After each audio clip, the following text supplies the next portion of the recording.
Hello and welcome to Purely Academic, your potentially educational podcast. This is the monthly stuff for August 2025. I'm Dr. Jonathan Lack. I write about movies. I teach cinema studies at the University of Colorado. And I've been up to so much stuff lately. You guys wouldn't even believe it. All the stuff. Oh my God. And I'm Sean Chapman, high school English teacher by day, otaku by night. And oh my God, there's been so much shit going on. You guys, you would not believe it. We have not done a monthly stuff recording in well over almost 2 months, actually, when we're doing this, because we went through most of August without doing a Purely Academic, but we did 3 in July, so the 2 a month thing, it's still averaging out. We will not have an August topic for you. We apologize.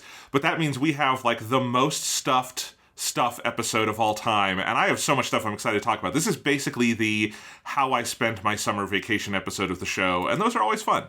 Yes, yeah. Mine is definitely, it is both how I spent my summer vacation, and it is also, I've been at work for a couple weeks now. I've had students, like the semester with students has been a week and a half with students, and man, there's shit going down in Texas. I'm excited to talk about some of it, and I think there's a lot of interesting stuff to talk about. Yeah, I'm really curious about it, Sean, because some of this stuff I know you want to talk about I've heard of, and some of it I haven't. And so I want to know what it's been like for you on the ground. So there you go. All right. So we both have a lot of stuff. We've both been teaching. My semester at CU Boulder started last week. We have the weirdest fucking schedule in the history of college academics, Sean. We started on a Thursday. And we started on a Thursday, we go all the way through to Thanksgiving, then we have 1 week off, we come back for 1 week of classes, and then we're done. It's completely idiotic. That last week, also, the Friday is a Monday because of balancing the days we missed. It's all bizarre. It was so clear. We got this email like last semester about the proud new academic calendar they came up with that was the result of a big committee and lots of study, and it is the most by committee designed calendar you have ever seen, because no choice is in any way defensible other than a lot of people were in a room and just too many cooks in the kitchen. Yeah, I think America has to come together and just move Thanksgiving to like early to mid-October. I think we just have to do it, because the way that school is set up with how it starts in August means that there are like almost no breaks until the end of the semester, at which point, you know, like ours is not as ridiculous as a Thanksgiving break and then 1 week, but it is Thanksgiving break and it's like 2.5 weeks, you know, and it's and then spring semester is great because spring break is like almost exactly halfway through. And here's what we should do, spring Sean. Semester feels so much better because of it. Canadian Thanksgiving is on Monday, October 13th. I don't know if it's every October 13th. It's I don't know enough about it. I'm sorry to my Canadian friends. It is, okay, it looks like it's the second Monday in October. That's perfect. That would be exactly midway through. The Canadians, as often they do, they have it right. Yes, we should just, you know, steal their holidays and say, you know, as much as I like our Thanksgiving because it means that I never have to work on my birthday, because my birthday is always sometime around Thanksgiving. I'm willing to give that up. You know, I'm willing to give that up if it means that the semester is not totally fucked every single year. Our dumb calendar means that I am going to be giving the midterm for my Intro to Cinema Studies class on my birthday. So that's going to be just a shitty fucking birthday. I just accepted it and moved on. I'm like, it doesn't matter. I'm in my 30s. My birthdays don't matter anymore. So it's fine. But yeah, that's what I'm doing. My Intro to Cinema Studies class, Sean, has 165 people in it. We are at capacity. It is the biggest class I have ever taught or been a part of. I don't think I was ever a student in a class that big. So it was a little daunting the first day of classes to have that many people in the room. Yeah, that's pretty wild. That's about how many students I have total across my classes is about 160, 165-ish. It's changing constantly because the schedules change like crazy at the beginning of the year. But yes, that is a packed room of people. It's a packed room. We'll talk more about teaching stuff when we get to all of our stuff later in the episode. Sean, I did just want to say for the people listening at home, we're actually, part of why we're recording this as late as we are in the month is that you got sick last week because of the little gremlins that you work with. So if you sound like you have a cold, that's why. Yes, I am no longer sick. But it is it did damage on my throat, and so I have a little gravel in there. But yes, I did somehow managed to get sick on the second or third day of the students getting back. It was like end of the day Thursday. We started on a Wednesday, and then near the end of the day Thursday, I was like, my throat feels kind of weird, but I couldn't tell if that's because you're talking all the time at the beginning of the semester because you have to give these presentations over and over again with all the school rules. Yeah. And so, there's that. And then like at the end of the day, Friday, I'm like, oh yeah, I'm feeling something. And I texted you on Saturday. I'm like, yep, I'm probably not going to be able to do the podcast. And then the Tuesday of the following week, I lost my voice for like 3 days. And so I'm over that. But there's still that gravel. There's that deepness in the voice. Like I feel like I'm a constant state of that voice you have when you wake up in the morning, and it's like the first thing you say, and you just got that like resonance deep down. It's just like that, like 24/7 for the past couple of days. Okay, so 2 questions. One, when you realized you were sick, what like small, petty, passive-aggressive thing did you do to the students to like punish them for it? And second, what do you do as a teacher when you've lost your voice for 3 days? I did not do any petty things. I'm not a monster like you. It didn't even occur to me. Yeah, I mean, like I was not like the sick feeling part of it was mostly just on the weekend. Because like, where I had like my throat kind of was sore and I had a bit of a cough. By the time Monday rolled around, I didn't really have that. I didn't have a fever. So I felt comfortable going into work. But yes, then I think just like the damage on my throat from whatever little cold or whatever it was I had meant that I lost my voice. Not so much that like I had no voice, but it was just like a very croaky voice, and I just powered through it. Okay. Because it's just like whatever. I could have done subs, but I don't want to do a sub so early in the year. Right. That's just awkward, and it makes it hard to build the relationships with the kids. And so I just said like, yeah, fuck it, I'll just power through it. Well, also you haven't read any of the books that the sub would put on the videotape version of the movie of, right? So, you haven't had time for that. It is true that like you just be asking the sub to be there for your like, we're all getting to learn each other's names lessons, which is just, I don't know, that doesn't work. It's like, I don't need my sub to learn all these kids' names as we do our like icebreaker activities. That would just be a very incredibly pointless use of everyone's time. Hey sub, learn their names and get back to me on this. Yeah, but it did mean I did modify my lessons to mean that like my amount of talking was to a minimum, and it was mostly like they were creating like little posters with their name, and they designed symbols around the letters in their name based on their hobbies and stuff like that. So we did that, so it was not too bad. But I did sort of marvel at the horror of the cosmos that just immediately got sick. Like, yep, this is what it is. This is what it is to be a public school teacher. You're just bathed in germs for the entire day, and it comes for you. It doesn't matter who you are, at what precautions you take, it will destroy you. All right. Well, we'll get back to talking about school in the stuff portion of the episode, which will be most of the episode. We're going to start with some news, and at the end of today's show, we have a very exciting monthly 10 where Sean is going to count down the podcast topics he would most dread doing, which I think in this voice, Sean, will be extra funny. I couldn't have planned this better. This is great. Yes. All right, so let's talk about the news. This is a lot of video game world news that we have this month. First off is just the video game pricing madness of 2025, or we should say Donald Trump presents Video Game Pricing Madness 2025. Xbox, as we talked about in a previous episode of this show, had already announced everything was going up like a lot. Their Xboxes like jumped by from $50 to $100+, and controllers and all of that, but they also were going to be moving their first-party games from $70 to $80, same as Mario Kart World. But then they announced that Outer Wilds 2 is going to go back down. Outer Worlds 2. God damn it. These fucking games. It's the curse that follows Outer Worlds, that it and Outer Wilds came out like a month across from each other. And even though there is no Outer Wilds 2, I've listened to multiple video game podcasts, and everyone is constantly forgetting what the name of this game is. Is it Outer Worlds or Outer Wilds? It is Outer Worlds 2. And I'm Ron Burgundying this, just reading from my script, and I'm still getting it wrong. Outer Worlds 2, the Obsidian RPG, right? Yes. No, it's not. Is it Obsidian? It's Obsidian, yeah. Okay, it's Obsidian. Okay, that was going to be 80 because it's one of their normal first party releases, but they decided to drop it down to 70, and that game had already taken pre-orders, which means they had to like refund people, which is crazy. The Nintendo Switch 2 did not have any price changes because I think a lot of that was obviously baked in at launch, but the Nintendo Switch 1, which is obviously still on sale, has gone up. So the original non-OLED model has gone from $300 to $340, and the OLED has gone from $350 to $400, and I believe the Switch Lite has gone from, it was $199 to $250. So they've all gone up. Some of the accessories have gone up. And then just like the other day before we recorded this, the PS5 and the PS5 Pro Sony has announced are going up by $50. So from $450 to $500 and $700 to $750. So if you want to get into gaming in 2025, maybe get a used PS4. I don't know what to tell you. Like, don't buy a new console. It's a bad time for you.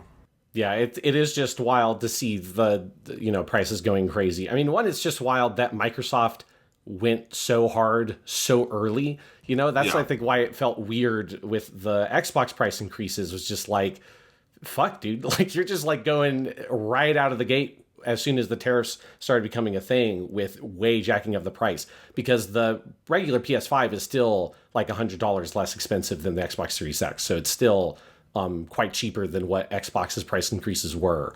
But yes, I think you're seeing that like whatever stock that these companies had is now have been mostly sold through. So now they have to actually really deal with these tariffs. And so that's where these price increases are happening. It is, I think it was very expected that the PS5 and Pro would get the price increase. I think it's fascinating that the Switch 1 got a price increase. There's just something very, even though you understand the reasons behind it, it makes sense why, from a business perspective, you'd have to do this with what the tariffs are. It is still insane to release a successor for a console, and then the original console gets more expensive after that. Is like, it just shows you what bizarre fucking times we live in. Right, because the usual, version of this, for those, who are our age, is that, the PS3 comes out, now you can get a PS2 for $99 new or something like that. And that, and for a lot of people, if you didn't care about having the most cutting-edge system or newest games, that was a great way to do gaming, was just to wait until the next system and then get the old system and catch up on everything. That could be a very cost-effective way to do it. Those days are fucking behind us. Oh my god.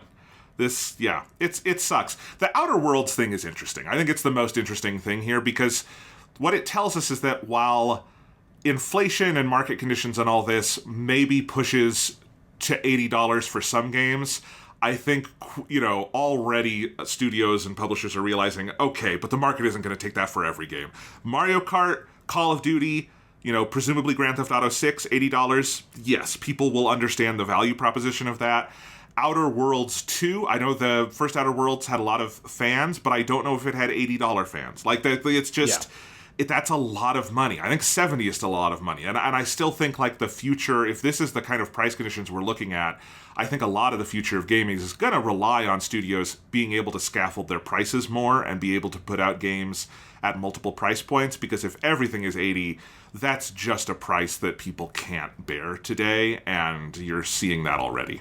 Yeah, especially for a game like Outer Worlds 2. I think it's one of the reasons why there was a huge backlash when that game was originally announced as 80, because it was, for Microsoft, the first one that actually they announced that price for. They had said it was going to be a policy, but the first game they attached that policy to was Outer Worlds 2. And it's like, Outer Worlds 1 has its fans. I played Outer Worlds 1. It's an okay game. Like, it's fine. But it's not a game that, like, it's not, Elden Ring, it's not The Witcher 3, it's not one of these kind of like RPG games that is huge and has these like super hardcore fan bases. There are some people that liked it quite a bit. I think most people were pretty mid on it and like enjoyed it for the first, 5 to 10 hours, and then the game kind of fell off, I think is kind of the general opinion. And so the notion of paying $80 for the sequel to that game, which would be $20 more than you would have paid for the original, because the original would have been $60. It's like, that's just like a very hard thing to swallow. And so it's smart, I think, that they dropped it back down to 70. And I do think you are seeing this year that there is a much greater willingness to create a variety of price points for titles. Because this year we've had two notable games, Expedition 33 and then Mafia: The Old Country, which I'm most of the way through Mafia. I'll talk about that with my stuff. Both of those games are $50. And that's like, I think, a big plus point for Mafia, and obviously for Expedition 33, neither of us have played that game. That game has been very beloved this year, and I think that $50 price point was like a very smart strategy for that game. I think it was a very smart strategy for Mafia, because it's like it gives that game a little bit of space in the market for it to exist.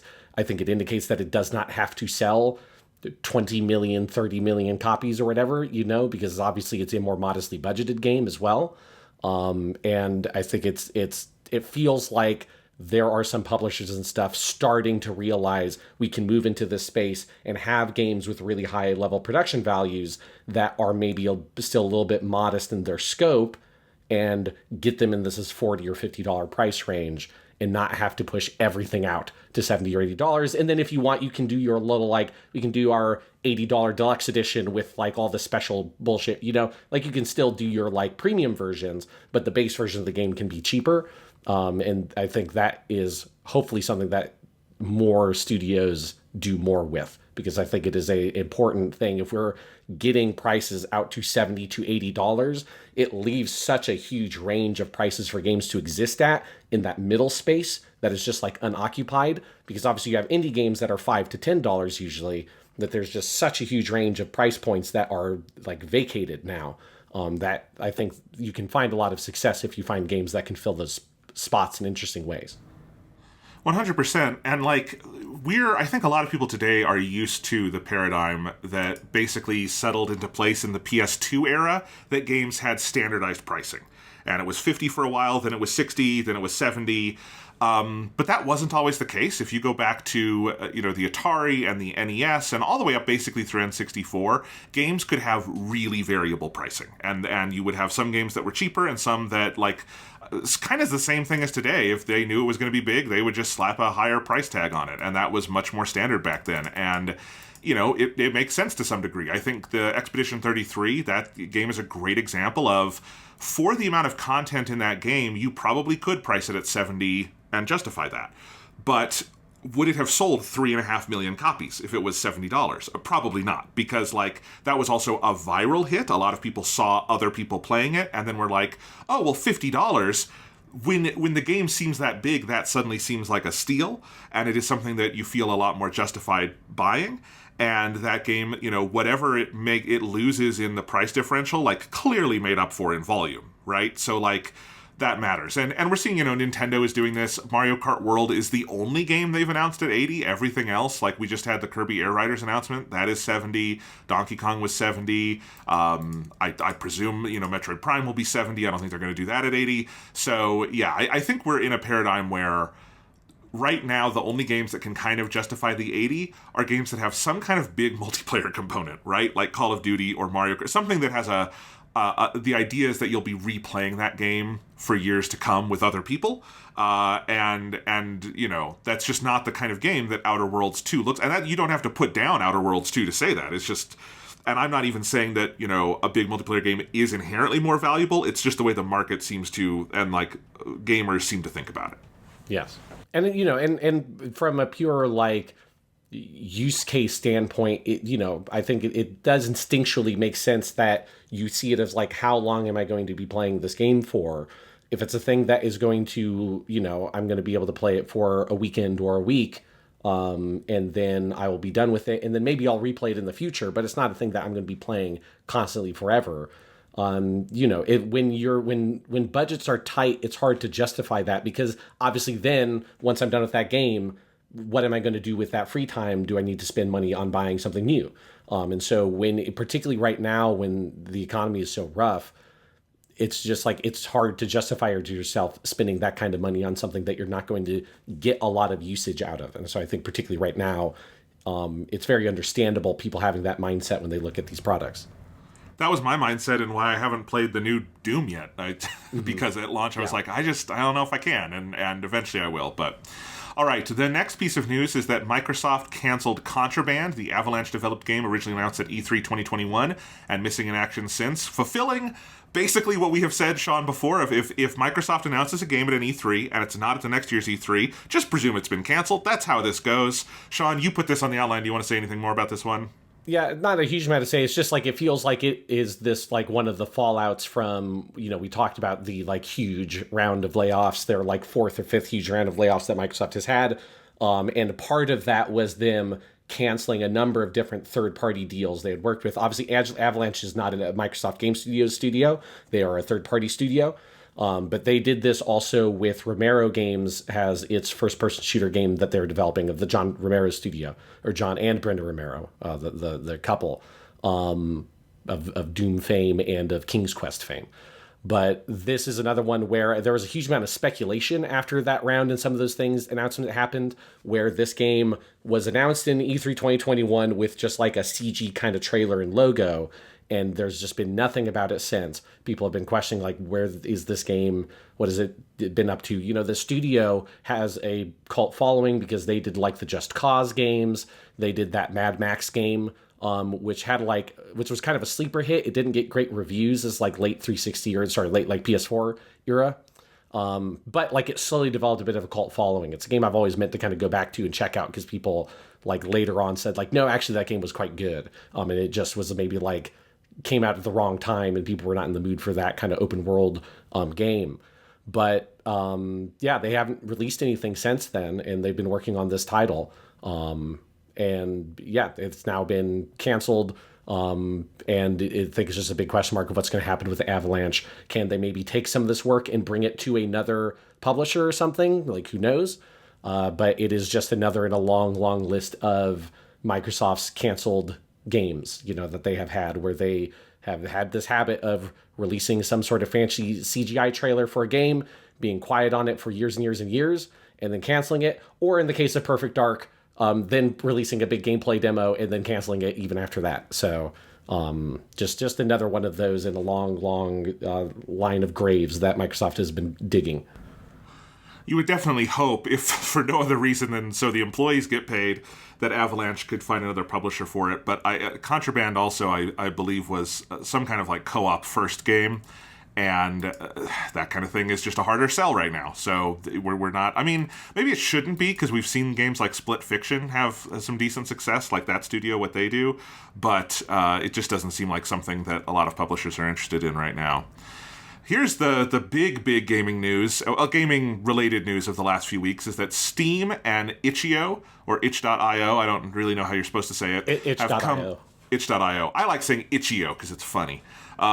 Anyway, Steam and Itch.io have come under attack by an Australian conservative group, Collective Shout, for hosting adult content they find objectionable. Collective Shout and its affiliated American groups put pressure on payment processors like Visa, your various credit card platforms, to threat at the platforms, leading to a delisting of hundreds of games on Steam and the delisting of all paid adult content on Itch. And so that has led to a massive backlash, call-in campaigns to various payment processors, some of which has had some real movement and like gotten statements from these people.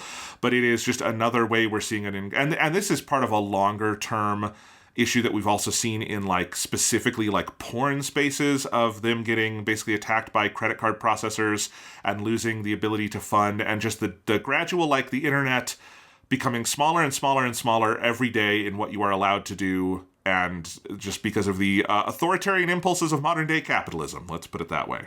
Yes, it's definitely just like one of the latest salvos in a like rapidly expanding anti-porn movement that, like, you have to also always attach to what this anti-porn movement is, or part of what it is attacking is LGBT art, right? Because that, like, part of the thing of like what they're trying to define as obscene, these conservative groups, it always gets associated to that, right? And so they try to target specific examples, and I didn't put the specific game. Like, there was a specific game that had like very extreme adult content that they were specifically objecting against, but then they use that as their sort of like thing they put on the poster or whatever, to try to advertise to people, hey, here's what we're objecting against. Here's this really awful game with rape and all this stuff in it, that is, very extreme in this content. And then they use that, though, really to attack a lot of stuff that is content that the average person would not find to be objectionable and would find to be just adult art, and especially stuff that is, again, has strong LGBT themes and LGBT representation gets wrapped up in that kind of stuff. And it is just really heinous how it is the mechanism they found that has been very effective is targeting payment processors, right? And so it is like finding these credit card companies and the companies that credit card companies work with, putting pressure on them. And if you can shut that down, well, then there's no way that Steam or Itch would be able to operate. And so it is like trying to find that weak point in the system and exploit it to create this sort of like pressured censorship of not just adult content, but content that has any of those kinds of LGBT or other related themes in there. And this is one thing. Yeah. Oh, sorry. Go ahead. I was going to say, this is where this is one of those things that's like hard to explain to like your parents or something, because if you start with like these fucking horrible conservative groups, which, as you said, their real goal is to like destroy LGBTQ content and stuff like that.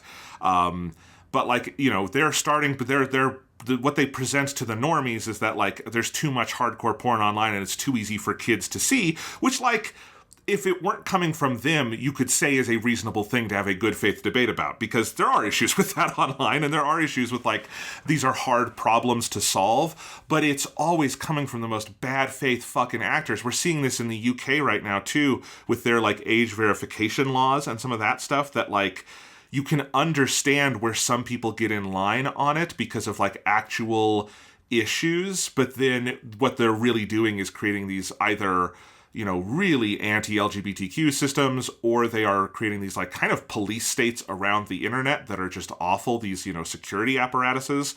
And it's just the like finding the language to discuss this is like just so paramount right now. Yeah, and it's, Texas is one of several states that has similar age verification laws.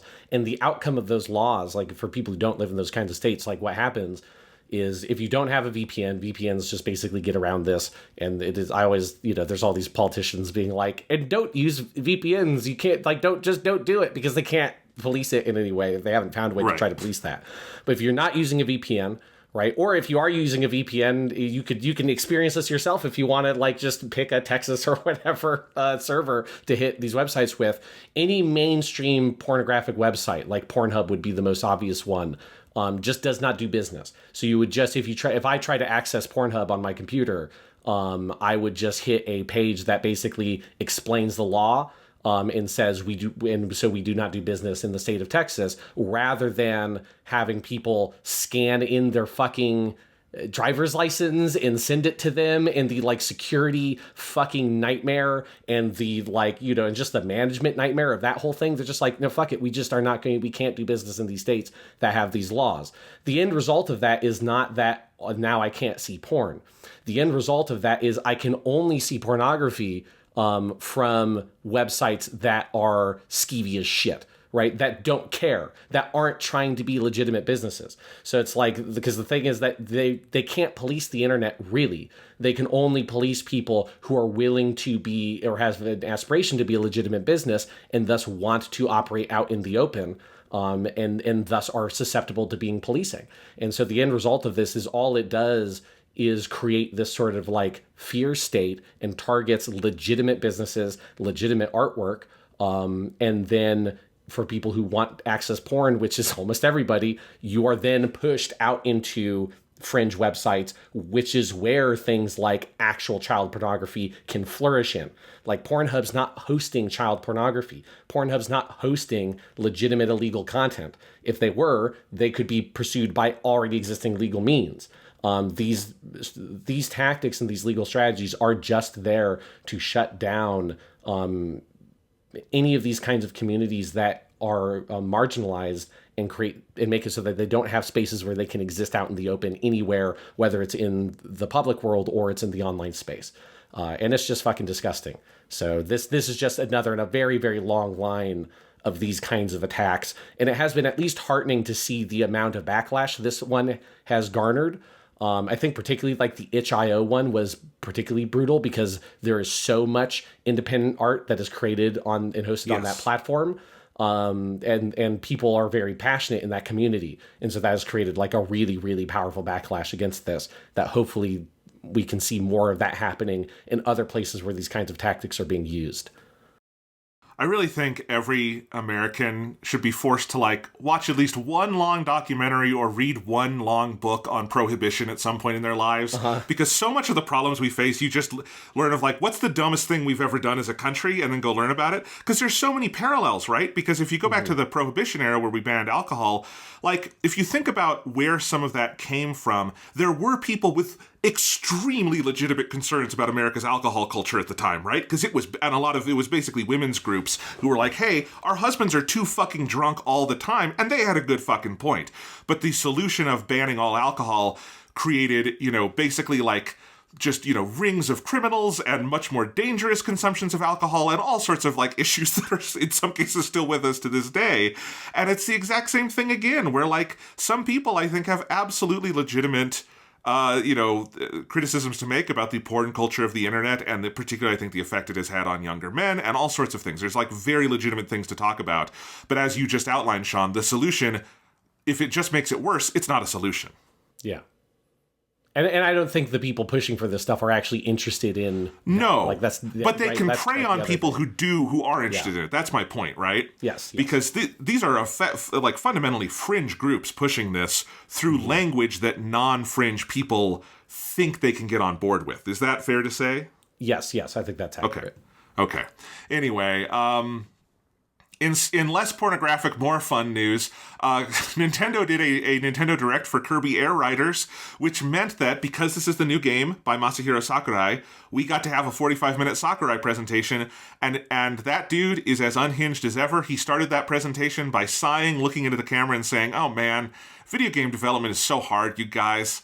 And then he talked about the game, and he was very self-deprecating and very funny, and as someone who I have such a soft spot for Kirby Air Ride, the original GameCube game. It was one of my favorite games as a kid. I spent, and my brother spent, hours in the city trial mode, and Sakurai knew that because he got through the part of the game where he's like, oh, we're talking about racing, but here's the part you really wanted, which is city trial. And he outlined all of that. It looks really cool. It looks gorgeous. It looks like a huge expansion of what Kirby Air Ride was, and it just looks like very much, it's full of Sakurai and the kind of HAL Laboratories personality, which is just super neat and awesome to see as a Switch 2, basically launch window title. That's coming out November 20th, and I'm very excited about that. That does kind of start to put into place, though, the Switch 2 lineup for the rest of the year, which I think is interesting because we still have a good chunk of games that they said were 2025 games for Switch 2 that still do not have dates. And that includes most notably Metroid Prime 4. That's the big first-party Nintendo one. But also Zelda Age of Imprisonment, which is a partnership with Koei Tecmo. And then ports like Elden Ring Tarnished Edition and Final Fantasy VII Remake Intergrade, which all were announced for 2025. We're almost to September. None of them have dates yet, and I'm really curious.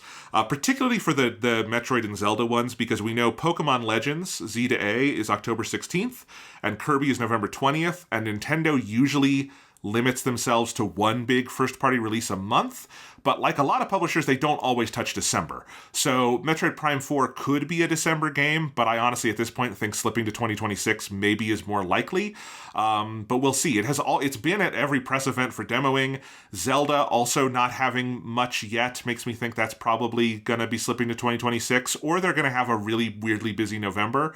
I'm uncertain. Also, Elden Ring from Gamescom demos looked like it was running pretty rough on Switch 2, so I would not be surprised if that gets pushed back for additional polish, because it did not seem to be in a particularly releasable state.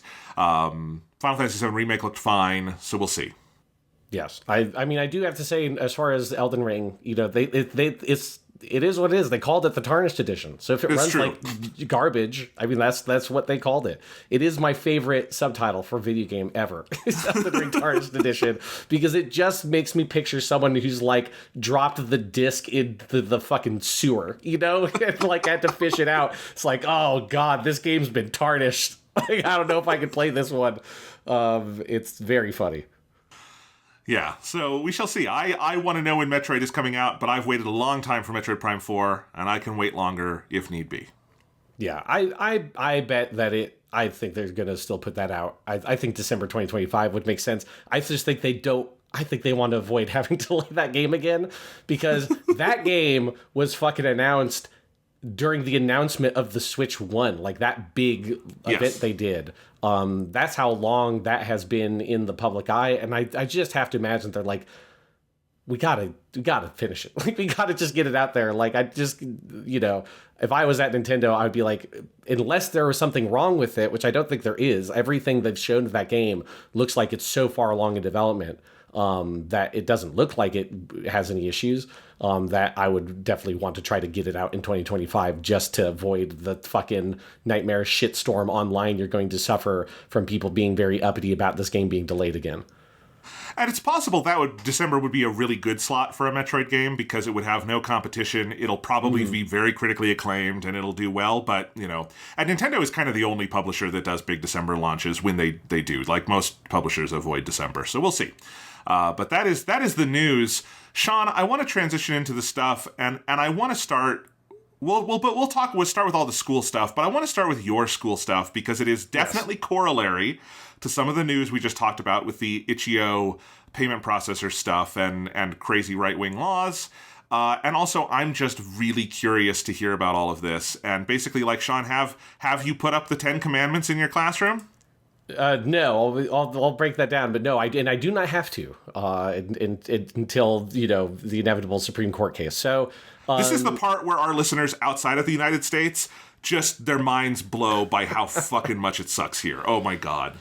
Yes. So just to set up what we're talking about here. So on my first real day back, which is like a week and a half before the students come in, we have like a week plus of work time and professional trainings and all this kind of stuff. On the first real day back, there's a big meeting. I have a new principal. There's just an insane amount of churn in public education right now. So like the entire leadership structure of basically the whole district has changed, partially because there was a school board election last year that did not go the way I would have wanted it to go. But it also went the way I was not surprised that it ended up electing a bunch of crazy motherfuckers onto the school board. It happens a lot, particularly if you're in a state like Texas.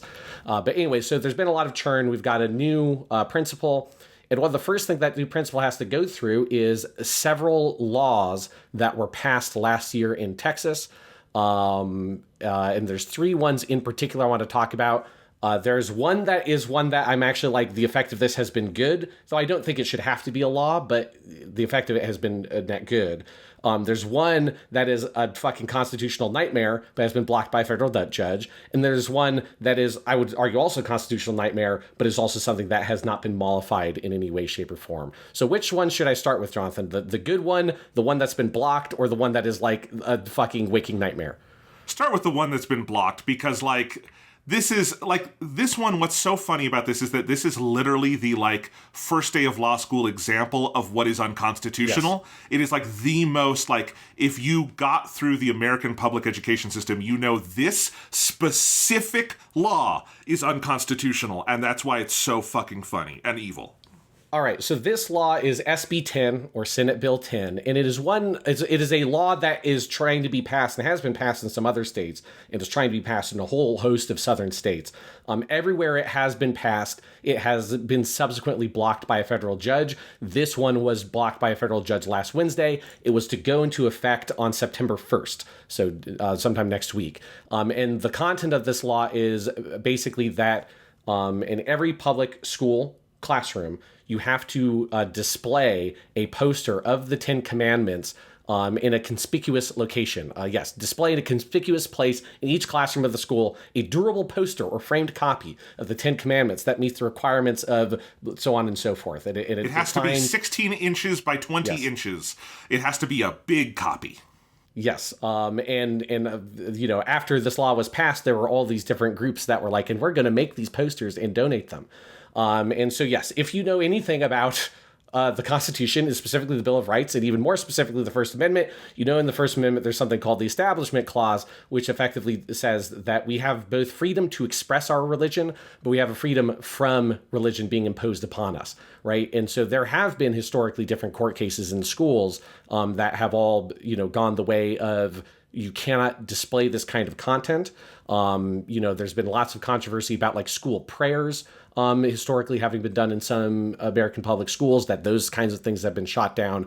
And so this is yet another attempt by the far right, and specifically Christian nationalists, to try to impose a Christian fundamentalist worldview on the unsuspecting public. And so the bill itself was passed. And so on that meeting, that first day meeting, he had to explain, like, this has been passed. You have to display it in a conspicuous location. So that doesn't mean like you can't put it behind your, cabinet or something. And that they would be providing us the Ten Commandments posters. Again, I do not have to do this currently because it has been blocked. But this just raised a whole bunch of questions, because one thing in the meeting he didn't go over, and I was really curious about. So I went home and looked it up because I was like, I just have to know. I was just very curious, what are they doing with the Ten Commandments? Because one of the problems with this idea, beyond just you're imposing a Christian fundamentalist worldview on people who are not necessarily Christians and are not necessarily going to agree with this material, is that the Ten Commandments in and of itself is an interpretational thing. Like, it's not a fucking top 10 list listed in the Bible. There aren't numbers on it. And so it's like different denominations of Christianity have different interpretations of which parts go in which Ten Commandments. And I think the other thing is, if you've never actually seen the full section that explains the Ten Commandments in the Bible, you probably don't know a lot of the stuff that's in the Ten Commandments, because you only ever hear the 2 or 3 ones that are totally non-controversial, like thou shalt not kill and thou shalt not steal. So I'm going to read out, this is the text that they provided, and I will give them credit that they did include translations of basically all the material in there, but you are going to notice in 1 or 2 places that they maybe used softer language than is typically used in actual translations of the Ten Commandments. So this is the content that I would have had to display in my classroom on September 1st if the federal judge did not block it, and may at some undetermined point in the future have to display in my classroom if this goes to the Supreme Court, which is obviously the goal of these bills. We could talk about that in a little bit. But this is the text of the poster I would have to put up. The Ten Commandments. I am the Lord thy God. Thou shalt have no other gods before me. Thou shalt not make to thyself any graven images. Thou shalt not take the name of the Lord thy God in vain. Remember the Sabbath day to keep it holy. Honor thy father and thy mother, that thy days may be long upon the land which the Lord thy God giveth thee. Thou shalt not kill. These are the 3 that people know. Thou shalt not kill. Thou shalt not commit adultery. Thou shalt not steal. I'm glad I don't have to explain to a bunch of 14-year-olds what adultery is. Thou shalt not bear false witness against thy neighbor. Thou shalt not covet thy neighbor's house. This is the one I found interesting, that they actually put all this in here. Thou shalt not covet thy neighbor's wife. People kind of know that one. What they don't always know is that it goes on. Then this is their text. Nor his manservant, nor his maidservant, nor his cattle, nor anything that is thy neighbor's. So that last one, they just leave it of thou shalt not covet thy neighbor's wife. In a modern moral framework, you might wonder, why would you include both thou shalt not commit adultery and include thou shalt not covet thy neighbor's wife? Because I think from a modern framework, you kind of say, aren't those both basically the same thing? No, because that is about, when they say thou shalt not covet thy neighbor's wife, that is because thy neighbor's wife is thy neighbor's property. Thy neighbor owns thy neighbor's wife. And if you covet them, it is like coveting their cattle or anything that belongs to them. And also the other things that might belong to them, which are their literal slaves. And that was the thing I was curious about, because in most translations, you would translate it as slave, because that's what they are. The ancient Israelites had slaves. And here they go for manservant nor his maidservant, which is an interesting twisting of the language. Yeah, let's, in the King James Version, it is, let's see, where'd it go? Sorry, thou shalt not covet thy neighbor's house, thou shalt not covet thy neighbor's wife, nor his manservant, nor his maidservant, nor his ox, nor his ass, nor anything that is thy neighbor's. Oh, that was actually the New Revised Standard Version. King James is basically the same, yeah. So, like, they very much, they rearranged it quite a bit from what other versions are to get there, yeah. Yes, but the point being that, like, so here's the thing with the Ten Commandments. Beyond just the, like, it's a religious fundamentalist text, the whole argument these Christian fundamentalist groups make, the way they try to justify it, and this is an insane argument, they try to justify why this should be displayed with like it is an important historical document that is foundational to the United States and therefore should be displayed in the classroom. Now, there's obviously a million different retorts you'd come up with immediately, such as why not mandate then the displaying of the Constitution and the Declaration of Independence and other more fundamentally American historical documents? Like, why would it be the Ten Commandments? But I think the other thing is that they're not actually interested in the Ten Commandments as a historical document. They're interested in the Ten Commandments as religious doctrine, but also not actually interpreting it as religious doctrine because they don't want to address the fact that God's cool with slavery in the Ten Commandments. He's totally down with it because they had fucking slaves. And so he's like, yeah, great, you know, you can have slaves. The thing you can't do is want someone else's slaves. That's the bad thing, right? And so it's like the Ten Commandments are not a like, they just can't be interpreted as like universal precepts and of moral ethical codes. They are such a historically grounded document, you know, whether it actually existed or not even being the point in terms of whether God actually gave it down or not. It is something so rooted in the culture and moray of the ancient Israelites that it just does not make sense as an ethical or moral document today, outside of a couple things that most people could agree with, which is you shouldn't kill and you shouldn't steal. Adultery is a more complicated thing, but in generally, you know, you should betray someone's trust. Maybe would be like an easier way to put that. Or thou shalt not bear false witness against thy neighbor. You know, thou shalt not lie against people. Sure, that's fine. Stuff like thou shalt not make to thyself any graven images, which is obviously like idol worship, is what that is really talking about. Is like, okay, like, you know, I mean, Christians don't really take that seriously. What about all that fucking Mary stuff, you know? Like, Christians have graven images all the goddamn time, you know? They're not like, you know, fundamentalist Muslims who do not depict God or Muhammad in imagery, you know? Like, that's taking that shit seriously. Christians don't take it seriously. And so there's just a lot of stuff like that it's very galling to be like asked to put this upon students, but also with like the implication of you're not meant to actually analyze or decode the Ten Commandments as a historical document, even though the reasoning they provide is that it should be in the classroom because it's an important historical document. Obviously, the only thing they want is try to impose a certain religious framework on these kids in order to shut down their ability to think freely and analyze the world in their own way and build their own framework. And they want them to just be good little boys and good little girls that aren't going to think about these things. And so I'm glad that I don't have to display the Ten Commandments. I did buy a number of different posters before that got blocked that were like the Four Noble Truths of Buddhism, the Five Pillars of Islam. I had a range of other religious and spiritual faith represented posters that I was going to display if I had to display this, because I'm not going to fucking teach in a classroom that is just conspicuously displaying the Ten Commandments and nothing else. And to be even more petty, I also bought a little tiny statue of a golden cow, which, if you know the Bible, the whole thing of the story of the Ten Commandments is Moses got the Ten Commandments from God. He comes down from the mountain, and when he comes back to the Israelites, he discovers they're all worshiping a golden calf idol, and they're like doing these like pagan dance rituals and stuff, and Moses is so shocked upon seeing this that he drops the Ten Commandments and breaks them. Like, I think people kind of remember the like, oh, the Ten Commandment slabs got broken and then he has to get them remade with the help of God and like transcribe them from God's word rather than being directly God's word. That's what that whole thing is. Which I always like that part because it's so unfair from Moses' perspective, because he hasn't given them the Ten Commandments yet. They don't know that they shouldn't have any other gods before God, and they don't know about no graven images. So they don't know that the golden calf thing is wrong.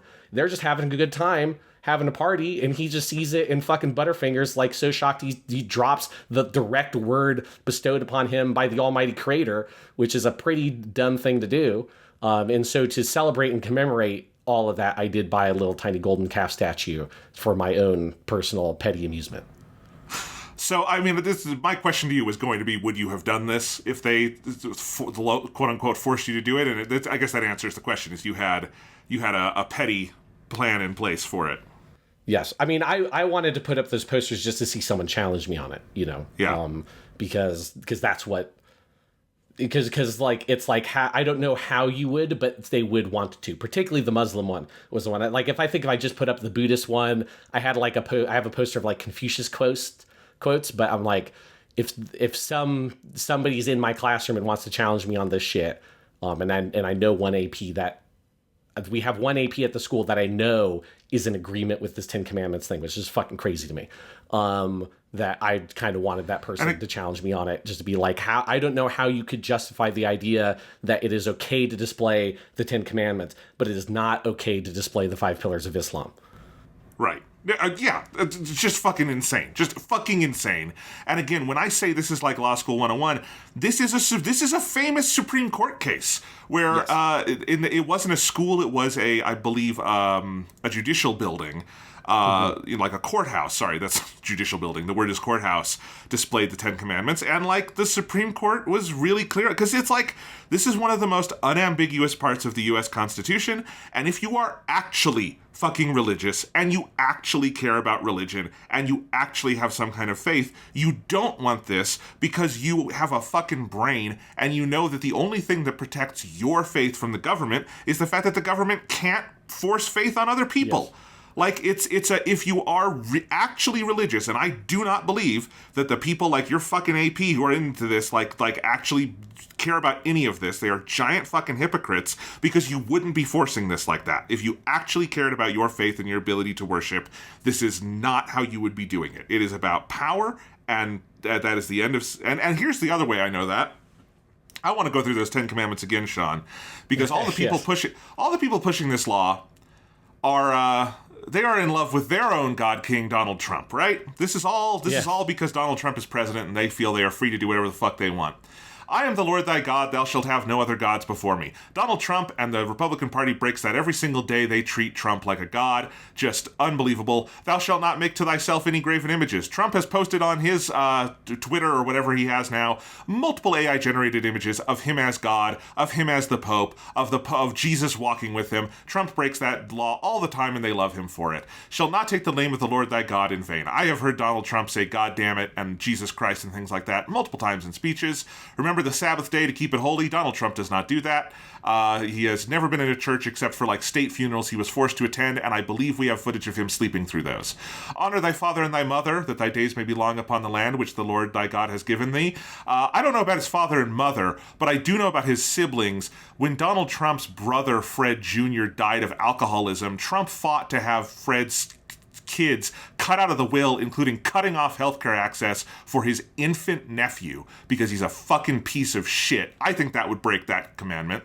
Thou shalt not kill. Trump just bombed Iran. He's definitely killed people. Thou shalt not commit adultery. Well, he did... He's cheated on a lot of people. He's had 3 wives. He also was convicted of 34 felony counts related to falsifying business records because of an affair he had with Stormy Daniels. So there's that. He's also a prosecuted sex offender. And a pedophile. We now know because of the Epstein stuff. Thou shalt not steal. Again, 34 felony counts of falsifying business records. That is stealing. Thou shalt not bear false witness against thy neighbor. 34 felony counts of falsifying business records. I think that counts. And then thou shalt not covet. All this man does is covet. He covets all day long, all the time. No man alive in the history of the world has been a more walking, talking, like thumb in the nose of the 10 Commandments of the Christian and Jewish Bible than this fucking man, and they get graven images of him every day. The biggest fucking hypocrites on earth. I don't believe one single person who signed onto this law actually believes in God, actually believes in any of this. They are hypocrites all the day long. They are liars, and they are human shit stains. Fuck these people. Yeah, I very much agree. I mean, I was very upset in that. I mean, I knew that this law had been passed, and I was still like shaking in that meeting where this was being told to me, and then was very, very glad when the federal judge blocked it last Wednesday. Of course. And that's the thing, that because as you were saying, every like judge worth their salt will block this because, again, day one law school shit. The question is, will the currently insane Supreme Court take this up and reverse long standing Supreme Court precedent even that seems like a loss, like a long shot for this fucking Supreme Court. But who the hell knows? They do whatever they want. Justice Jackson, the newest member of the court, just in the latest dissent, used the term that that it's fully legal Calvin ball, and the only rule is that this administration always wins. And I think Justice Jackson is probably correct on that. So we shall see. Yeah. I mean, obviously, the whole goal of these laws, I don't think the groups that are pushing for these expected them to actually be implemented.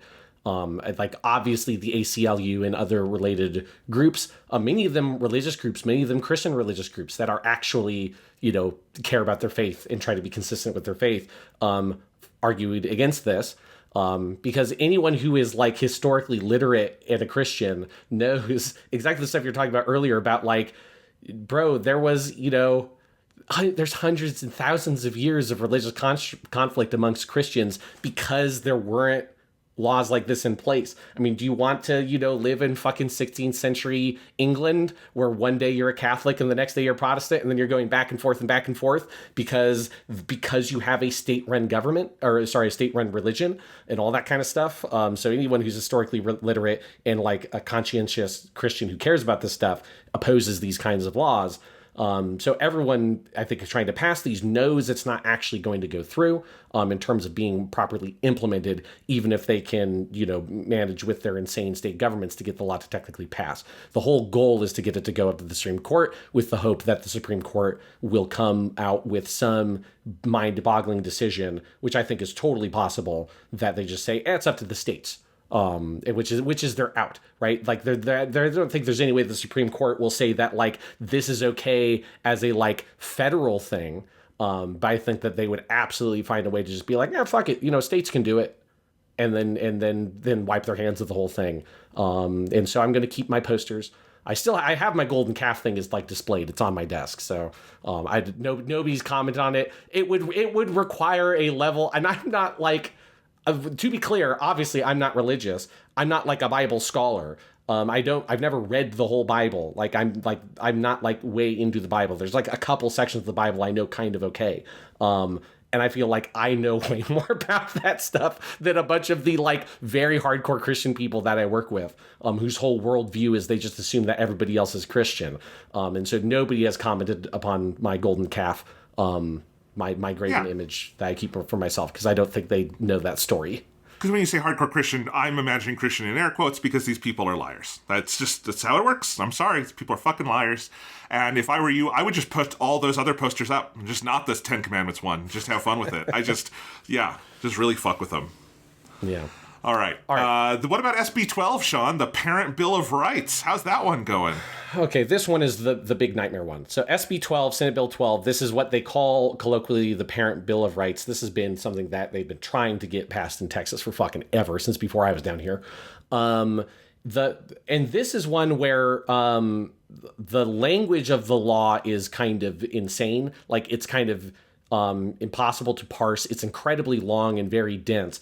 The gist of it is all oriented around DEI, diversity, equity, and inclusion, and with the goal of it being giving parents more authority over what happens with their kid in school. But truly, like when I say like the language of the law is kind of incomprehensible, it is because it is all written with like, they say diversity, equity, and inclusion, but you have to, in your head, kind of take those words out and replace it with like the Fox News version of what they think that is, which is not what those programs ever were.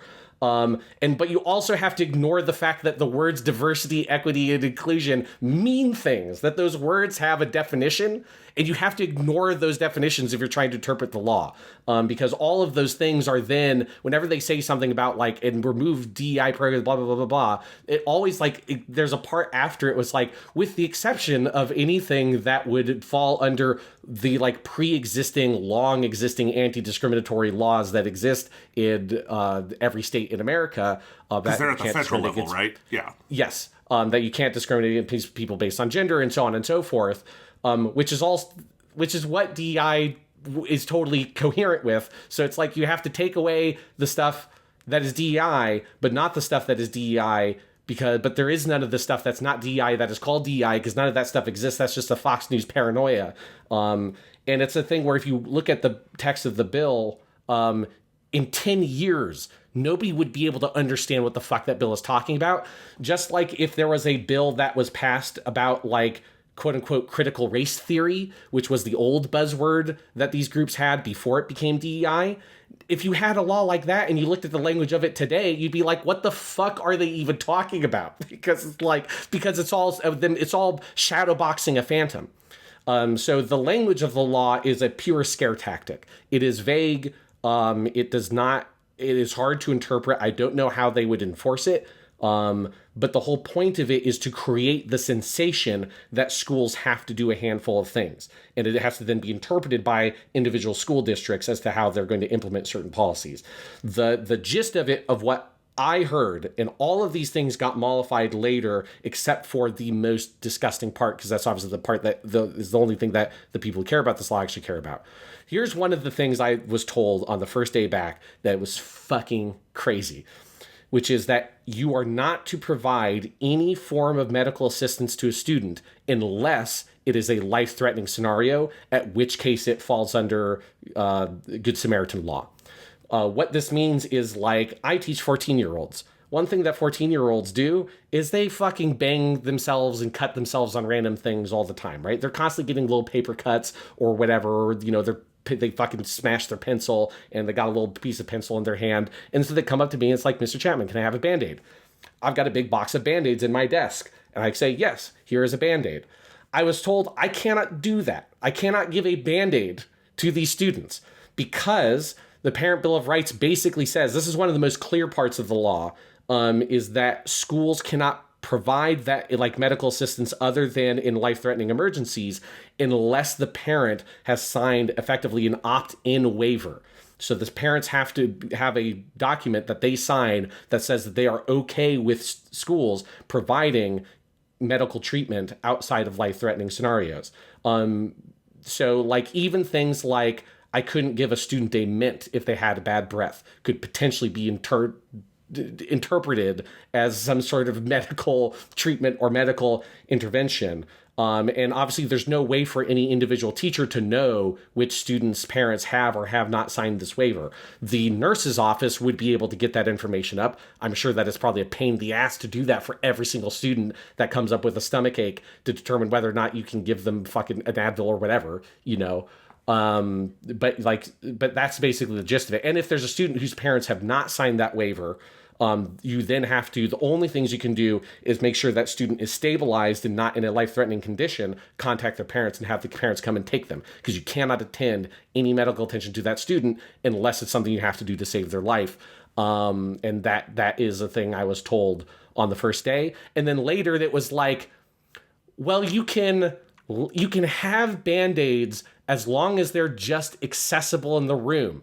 And you're not giving the student the Band-Aid. There's just Band-Aids in a place in the room, and the student of their own volition goes up and retrieves a Band-Aid on their own, was some of the stuff I was told later about, like, how to get around it.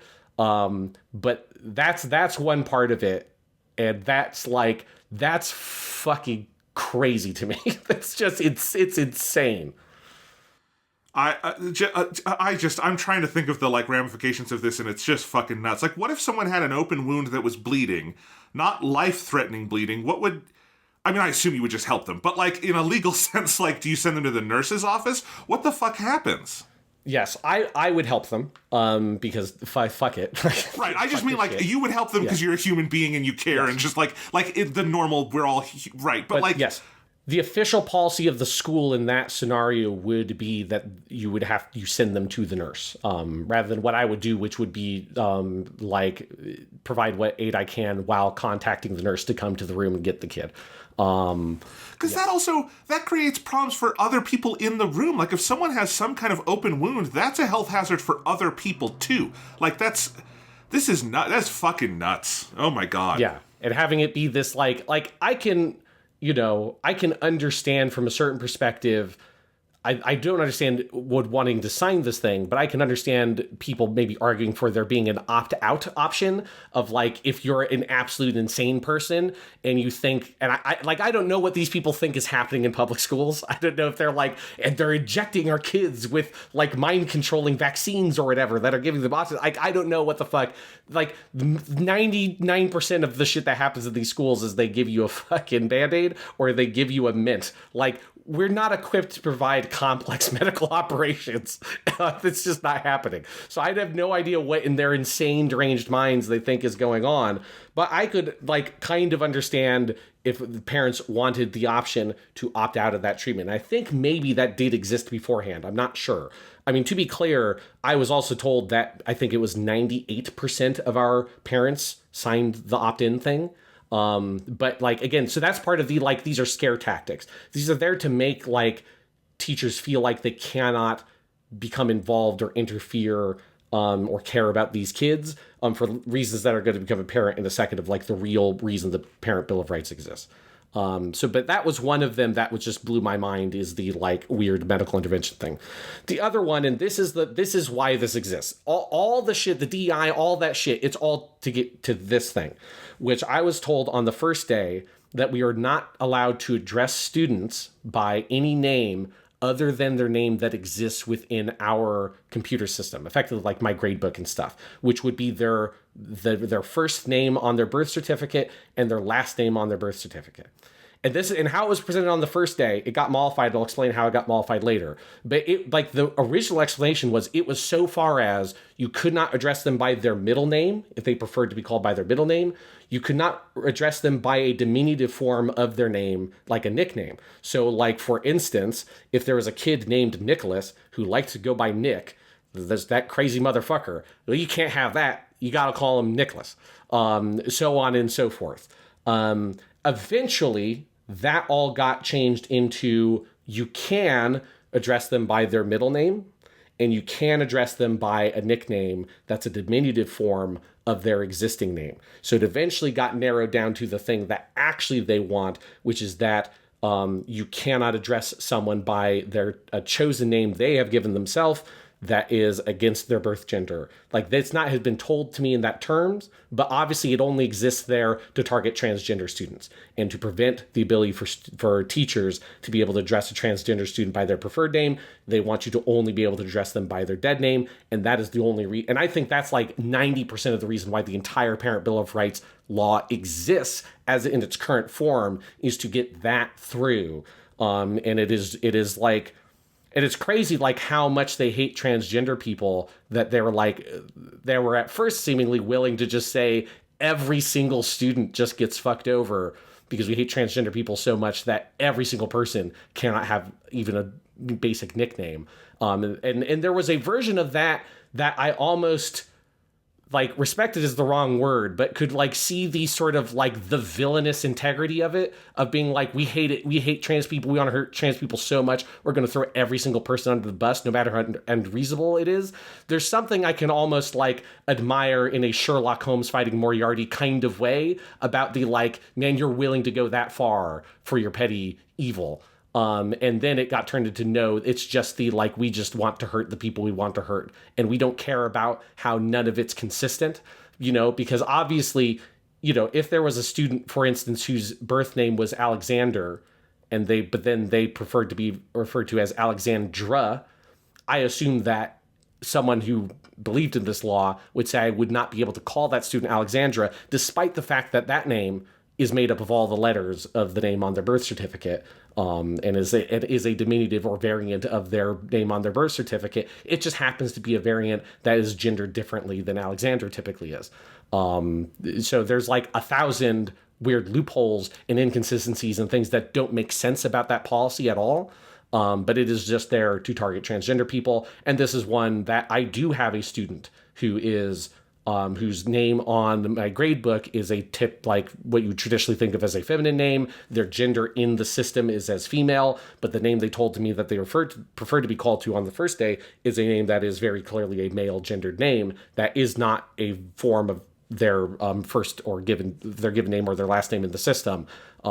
I'm not calling that kid anything other than what they want to be called, because fuck all this shit. And I want someone to challenge me on it, because fuck that shit. But this is the one that is the most heinous, because it's not been challenged. And I know there are a not insignificant number of teachers at the school that probably at some part of them agrees with that policy and is happy that that policy is happening. And it makes me fucking sick. Yeah, I knew this kind of stuff was happening in red states all over the place. I didn't know someone personally who was affected by it. Now I know you. And that's evil. And I'm glad you have I didn't think you would have any qualms about just ignoring it, because it is evil. But yeah, fuck that. It's also illegal. It's just flagrantly illegal under like a million, ideas, interpretations of the law. And, I hope it gets challenged, because fuck that shit. Yeah, it's so petty, and it's so cruel, and it's so meaningless. And it being like gussied up as this quote unquote parent bill of rights. Like there has been drama. I have not encountered this drama because I'm good at avoiding drama. Like that's like my maybe number one talent in the world is I'm the anti-drama zone. I'm where drama goes to die. Like it's like when we watched fucking Hyoka, and we're talking about, that I'm very similar to Oriki, the main character of that, who's like genius level power is just being able to avoid expending unnecessary energy. That is my superpower. And so I have only ever had notable drama with one parent ever. And it was my second year teaching, and I diffused it within a day. So it's like, I'm very, very good at avoiding this shit. But I know other teachers that have been caught up in drama with parents because the teacher referred to the child by the name the child preferred to be referred to, and their evil parents wanted that kid to be referred to by their dead name. So it's like, I've seen scenarios where this has created drama between teachers and parents and stuff. So, that's part of, I think, the motivation behind why the law was created in the first place for these transphobic evil motherfuckers. But it's like the notion of it being the quote unquote parent bill of rights is so just backwards from my perspective, where, to be perfectly frank, in my position as a high school English teacher, I don't give a fuck about the parents or their opinion. Like, I don't care, because they're not the person I'm serving. That's not my job, is not to care about them or what they want or what they need, because they are not the person that I'm working for. I am working for the kid. Like, that is where all of my responsibility and duty is on. Any responsibility or duty I have that might be connected to the parent is just an extension, in my mind, to the responsibility and duty I have related to the child. And if that parent is doing something that is against the interests or the well-being of that child, I don't give a fuck about what that parent wants. And that's very much my philosophy with it. And so the parent bill of rights, I will wipe my ass with. I don't fucking care. I care about the rights of this child and the student to be the person that they're trying to be, not what their parent desperately wants them to be. It's just, I do not fucking care. So this like language of calling it the parent bill of rights particularly gets under my skin, because it's so presumptuous upon these people that they refuse to see as people who are students. It's just fucked. Well, I applaud everything you just said, because I agree 100%.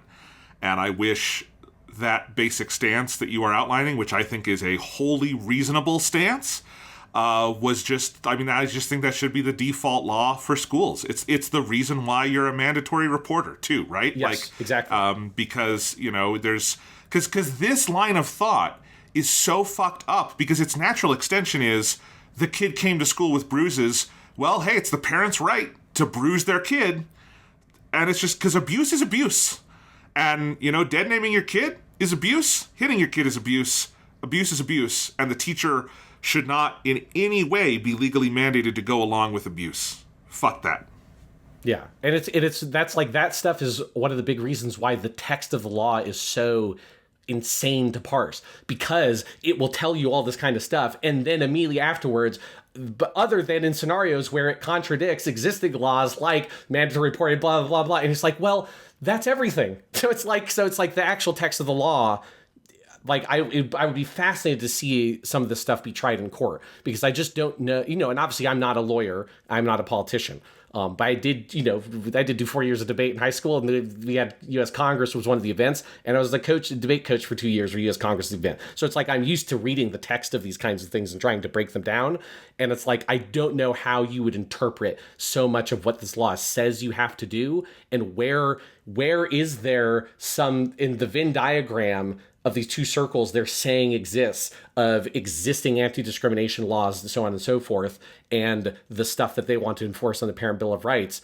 I'm like, is that two circles? Or is like the overlap of where you're saying like what is denied by existing laws, is that just the whole circle? And it kind of is the whole circle. Like there's no space in how I can see it where there's really any legal authority for the things they're trying to enforce here, because it's already contradicted by all the things they say that it cannot run against these pre-existing laws.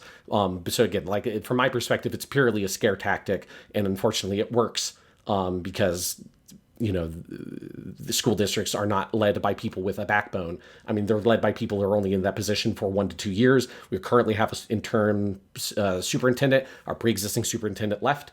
I have been teaching for, this will be my 6th year as a public high school teacher. I have worked under 4 different superintendents in the 6 years I have been a public high school teacher. So we are not ruled over by people who have an idea of leadership or caring about any of this stuff. And so that's why these kind of tactics are very effective in the public schooling system. Well, you want to talk about the one maybe good law? Yeah, so let's talk about the one good law. I mean, I want to make it clear that I don't think this should have to be a law. Like, it should be a thing that school districts have the fucking backbone to just do. But it's like, if the school district's not going to do it, sure, make it a law. This is House Bill 1481, the cell phone ban. So, and there are other states that have done this, but basically the law states that students are not allowed to use any electronic communication devices during the instructional hours of the school day, which for my school would be from 7:15 to 2:35. And that's it. I mean, it's a very simple law. Electronic communication devices, most obviously being like smartphones, but it would also include smartwatches and basically anything that can connect to the internet or communicate with another device. And so this has made my life so much easier. And it is just a thing that all school districts, I think, should implement a similar policy where, obviously, with the exception of students who need a cell phone for specific accommodations, like the most notable one being students who are diabetic, and thus like their like glucose monitoring levels are all associated with an app on their smartphone. Obviously, in that instance, them being able to have their cell phone on their person is totally acceptable, and that's written into their accommodations, which is a legal enforcing document. So, other than in those very specific scenarios, I think yes, like students should not be allowed to have a communication device like powered on their person. What that means, practically speaking, for the way that my school is implementing it, is the policy is that like I know other schools have done things like they have to check in their phones, everybody at the beginning of the day. We don't do that. They just have to have their phone off, and it has to be in their backpack, or obviously if they didn't bring a phone, that's whatever. But if we see the phone on their person, like they have taken it out and they're using it at any point during instructional hours, which would include even things like passing period and lunch, that then you take that phone, or you ask them to give you the phone. If they refuse to give you the phone, you then call an AP, and the AP takes them to the office and deals with it. Then the phone is then put into, we've got a bunch of like kind of mini lockers in the assistant principal office that we then like put their name on and put the phone in there. And at the end of the day, they have to go to the AP's office before they leave the building and retrieve their phone after instructional hours are done. And we've been doing this for now a week and a half. It's been so much better. It is just like the cell phone thing is such a huge problem. And I think that like you see these arguments happening online all the time for people who just have no fucking clue what they're talking about because they haven't been in school for 20 years. They just have no perspective about the degree to which these kids are reliant on this technology, not just as like a diversion, but as this sort of like a reliance and a sort of addiction on it as this kind of release that they need that has such a huge negative consequence on their mood and their ability to process their emotions, and then also process like any sort of critical information. So it's like their ability to function in the classroom and their ability to just function as social creatures is really hampered by this thing. And the kids just seem so much more engaged. They seem so much more happy. I mean, obviously, this is not a perfect test because I don't know what these kids were like before this policy was implemented. But compared to the group I have had my whole 6 years now of teaching, this is the most like engaged and happy in the classroom I have ever seen students be. Like passing period, we could probably shave about 3 minutes off of our passing period now because they just get to class. They're not fucking staring at their phone in the hallway for minutes at a time, you know? They're actually eating their food at lunch because I have lunch duty on one day. And so I'm in the lunchroom and I'm like, oh my God, they're actually eating food. They're not just sitting there staring at YouTube videos the whole time. It's like, it is such a huge difference that it is just like, every district should implement it. Again, I don't think it should have to be the responsibility of the state to pass this ban. Like every district should know. There's so much information. There's so much research behind this. And both like academic research and just also looking at neighboring districts that have implemented these kinds of policies. Every district should be willing to do this. But it's the thing I said earlier about like school districts are run by fucking cowards who are only in that position for a couple of years and then they fucking fuck off to somewhere else, that nobody has the backbone or sense of leadership to like tell parents that no, your kid can't have the cell phone and no, you cannot text your kid during the school day and so on and so forth. Like every exception people try to come up with this policy is just complete bullshit. The most obvious one being like in the instance of an emergency school shooting, what they don't have their phones. Well, that's good because then fucking the people like who have phones can contact the police, because if every single person in a concentrated area is trying to use their phone at the same time, it overloads the phone system and none of the messages get through. So it's like, there's no scenario in which they need their phone during the school day. It just doesn't fucking exist. It's purely paranoia on the place of parents and or people who are weird, like third-party observers who don't have any involvement in this because they're either not a student nor they have a kid who is a student in the school, and yet they have somehow a very strong opinion that kids should be allowed to have their phones in schools. All those people don't know what the fuck they're talking about, and cell phones should be banned during the instructional hours. That's just how it should be. I completely agree. I think this is a good... Like, I agree that it shouldn't have to be a law because it's so common sense. Like, it's just so common sense. And, you know, I posted about this on Blue Sky the other day because you have some contrarian leftists who are just as fucking awful as the contrarian rightists. You know, there's the horseshoe theory is real. And who are, you know, posting about like, no, you need the kids to have the freedom to use their... But no, this is a settled debate. There's no way to have a good faith argument that kids should have phones in schools. There's so much science. There's so much common sense. There's so much observable reality about how much fucking worse the world has gotten, particularly for young people, because of these devices and the addictive qualities. And it's, you know, to me, this is the same thing as when we started getting rid of cigarettes from public spaces. It's just, you know, I think we are on that path. Hopefully this is bipartisan, because we've seen both red and blue states doing this, to be clear. Yes. The other two things you said, those are red state problems. This is something both red and blue states have been doing. Every state should be doing this if their districts are not doing this. It's so common sense. I have a zero tolerance policy on this in my classrooms in college. I do not allow electronic devices in my college classrooms. And I don't know how rare or not that is. I actually, when I started doing this, several other people on the faculty that I work with were like, oh yeah, we can do that. And they started doing it too. And it's like, no, it's your classroom. Tell them to fuck off. Like my students will learn more if they're not on their computer. And you know how I know that? Because I was a student once on my computer. And when I had my computer out in lectures, I learned nothing, because that's not what the computer helps you with. So like, and I just think that should be more standard. Like, I think the standard in college also should be that you do not have electronic devices during classes, unless maybe the teacher says you can or should for a specific educational purpose. These things just don't help in that way, you know?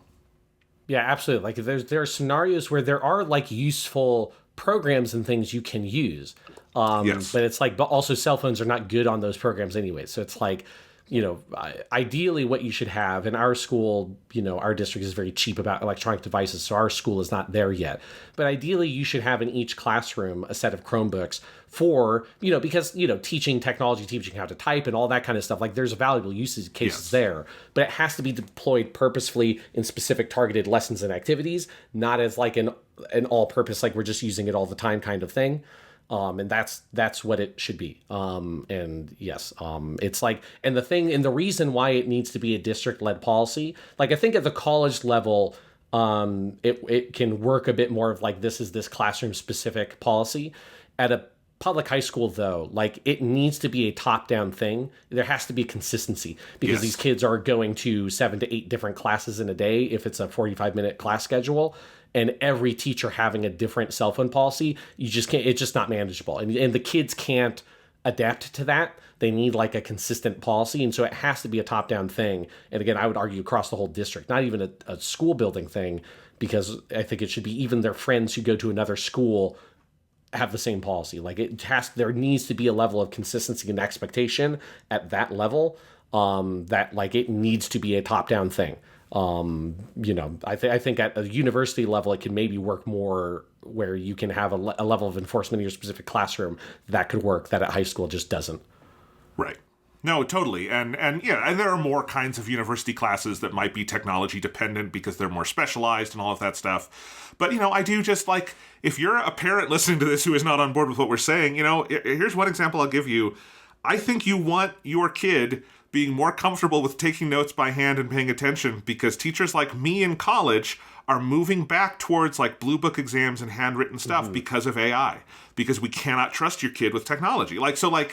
This is part of why this all works together, But yeah, no, I'm glad, Sean, that I'm sad you have to deal with the Bill of Rights thing, although I think your golden calf idea is great, or that's the 10 Commandments. I'm sad you have to deal with the Bill of Rights thing because that just sucks, but the cell phone ban, at least you get one Sherry this semester. Yeah, so, at least, yes, there's a certain amount of stress from that taken off my shoulders that I just get to replace with the stress of the other two things. So the stress level is not different overall, but where its focus has changed a little bit. So it's fresh. It's a new year. It's a new problems. So, Sean, before we move over to some of my stuff, I was online on some news sites while you were talking because I was looking up some stuff about these laws, and I was on CNN, and I found a headline that says, rail operator will issue €100 fines for bear beating on trains. This is in Ireland, and I want you to guess, what is bear beating on a train? I mean, it makes me think of in Elizabethan England, there was before the modern conception of Elizabethan theater, or I guess their conception of Elizabethan theater, there was an activity called bear baiting, where you would basically tie up a bear to a post in a big circular room and kill the bear. And it was like a public event because it was Elizabethan times and they're fucked up. And I think the bears fought like hunting dogs and shit like that. So this is BARE, not BEAR. Bear beating. Oh, well, I'm still not going to change my answer. I think they chained up a bear in the middle of the train and then have it fight a bunch of dogs. And it's just old school, man. It's old school. So €100 fines for fighting bears on trains. I just guess when I see the words bear beating that is masturbating in public. Like, that's just what it looks like. I'm like, oh, is that the European euphemism for masturbating? Uh-huh. That's kind of weird. What it actually is playing music or videos out loud on public transport without headphones. So I don't know why. Yeah, good. Fuck that. Fuck that shit. Yes. Yeah, no, that's evil. That's like, if you do that, you're a piece of shit, and you should just go to prison. That's like I don't believe in prison, but I think you should go to prison for that. But I don't know why the Europeans are calling that bear beating. You guys are fucking weirdos. Come up with a better word than that. Yes, or just call it bear baiting, and bring bear baiting back. This is my platform. We don't have enough blood sports. People don't know the horrors of death and violence the way we used to. So let's just watch horrifying blood sports where we make animals brutally kill each other. That's what I'm going to run for president on. Make America gladiator again. Exactly. All right. So Sean, I want to talk about some of my school stuff because I have. One of the things I worked on this summer while I was off from classes, but I was preparing for my classes, is something I thought listeners of this podcast would be really interested in. I wound up, for classes I am teaching this fall, creating a frankly irresponsible number of anime fan edits of TV shows. And I want to explain what I mean by that. So one of the classes I'm teaching, and this is kind of a dream class for me, is a Miyazaki and Takahata class. So it is Hayao Miyazaki and Isao Takahata, and it is a sort of dual auteur studies class on the two of them. I had suggested to my department a Miyazaki class because we have like a great directors series of classes, and I said that would be obviously a popular one. And someone said, well, you should throw in some Takahata to get the bigger Ghibli flavor. And I kind of liked that idea, but what I decided to do was start in the beginning of their careers in the 60s at Toei and move on and kind of make it almost like a becoming Miyazaki and Takahata class, kind of their origin story. I end the class in the 90s when Ghibli really breaks big commercially, but I don't get into all the 2000s movies that I think people are like super duper familiar with. But as part of that, a lot of their early work was in television. Particularly Takahata did a whole decade of basically nothing but TV work in the 1970s. And Miyazaki has a couple big shows he's associated with, including one solo directorial show. And so as I was watching through all of this stuff over the summer, I had this conundrum because a lot of TV needs to be taught in this class. If you just focus on the movies, you're getting a woefully incomplete portrait of what these guys were doing. For some of the stuff they did, like Lupin the Third or Sherlock Hound, those are episodic shows. It is easy to pick out a couple of episodes and get a representative sample. But the big show I wanted to teach for Takahata is Heidi, Girl of the Alps, which is one of the early World Masterpiece Theater shows, and probably one of the most famous things Takahata ever did. Although Miyazaki obviously was also one of his like chief lieutenants on that show. And then for Miyazaki, his show Future Boy Conan, which is from 1979 or 78, excuse me, and is Miyazaki's solo directorial debut and the only show he directed to completion with his own name on it. And so I needed to teach those two shows. And I watched both of those shows over the summer, and I realized I can't do this through individual episodes. For Future Boy Conan, it's because that is like probably the most intensely serialized anime of the 1970s. Like it does not have any kind of episodic structure. It is like very much a 26 episode movie is I guess how you would call it now. Like it works episodically, it works as a TV show, but it is very serialized. There's no way you can clip out individual episodes other than just like the first one, but the first one doesn't give you enough of the taste of what the series is to make it worth it. And for Heidi is episodic in so much as individual episodes do have their own, little stories about what Heidi gets up to and her friends. But it is also very serialized. It is noted as one of those 70s anime that like really starts the ball rolling on having, serial plots where everything changes over the course of the series. But also, the thing that makes Heidi so special as a work of art is its control over mise-en-scène. Is like one of the most masterful things you'll ever see in animation. And by that I mean the sets and the locations and the blocking and all of that kind of stuff, the like visual direction of the thing. But also it is a show about time. It is about the passage of time. It is about small sort of glacial movements in character relationships where you'll watch 10 episodes and you won't have maybe realized cognizantly how much things have changed, but things have changed a lot. So to get a sense of why these shows are great and why they matter, you need to see more than just individual episodes. And so I did what any sane person would do, and I created a full film trilogy edit of Heidi, a Girl of the Alps, out of the episodes. And I decided basically, and part of that is because as I was watching it, you realize Heidi has a really, really clear 3-part structure, like split into basically 3 18-episode chunks to make the full 52-episode show. And that is that there's the initial, and this is from the original novel by Joanna Spyri. The initial part of the show is Heidi in the Alps with her grandfather, learning about the environment and everything, and her grandfather, thawing and coming to really love Heidi, but also still being kind of a cantankerous old bastard who doesn't fully allow Heidi to be integrated into the community beyond him because he doesn't trust the townspeople. And so ultimately, Heidi is taken away and sent to live in Frankfurt with a rich family. And then part 2 of the show, or of the book also, is her in Frankfurt. Ultimately, the Frankfurt people realize she longs for the Alps and needs to go home. And then the final section is her back in the Alps and her friend from Frankfurt who she was living with, Clara Sessman, who is disabled. She's not disabled, actually. She has a degenerative illness that means she has not walked, and so she's in a wheelchair, but she can theoretically walk, comes to visit in the Alps and ultimately learns how to walk because the mountain air is healthier and all of that stuff. And she has Heidi's help. And so those are the 3 sections. And because I always have Gundam on the mind, I had Gundam on the mind, and I thought about the Gundam film trilogy, and I'm like, well, if they could do that for Gundam, I could do that for Heidi. And I even thought there's kind of a good model there because I know I could just take, let's say, the Gundam lengths. What are those 3 movies? And I'll say I'll make that like my cutoff of that these 3 movies will be the lengths maximum of those 3 Gundam movies. And I'll pace them kind of similarly. And I'll use that kind of as a model. And initially, I just started kind of experimenting with it to see if it was possible, because the one challenge in this is that these are old shows with monophonic soundtracks, and I obviously do not have the stems. So any sound edits where there's like music and stuff under it will be tough. But it turned out to be possible. And basically, I edited the first movie, and then as I was watching through all the episodes for parts 2 and 3, I basically wrote out the edits on paper before I did anything, where I would note, like, we're going to use this from this episode, skip this episode, use this here, and I wound up assembling these. And I think I did a pretty good job with them. I think they play well as movies, and again, it's just because the arc of those 3 sections is so clear, and there's like an obvious point you build towards in each of those movies that is a climax. I was able to do that.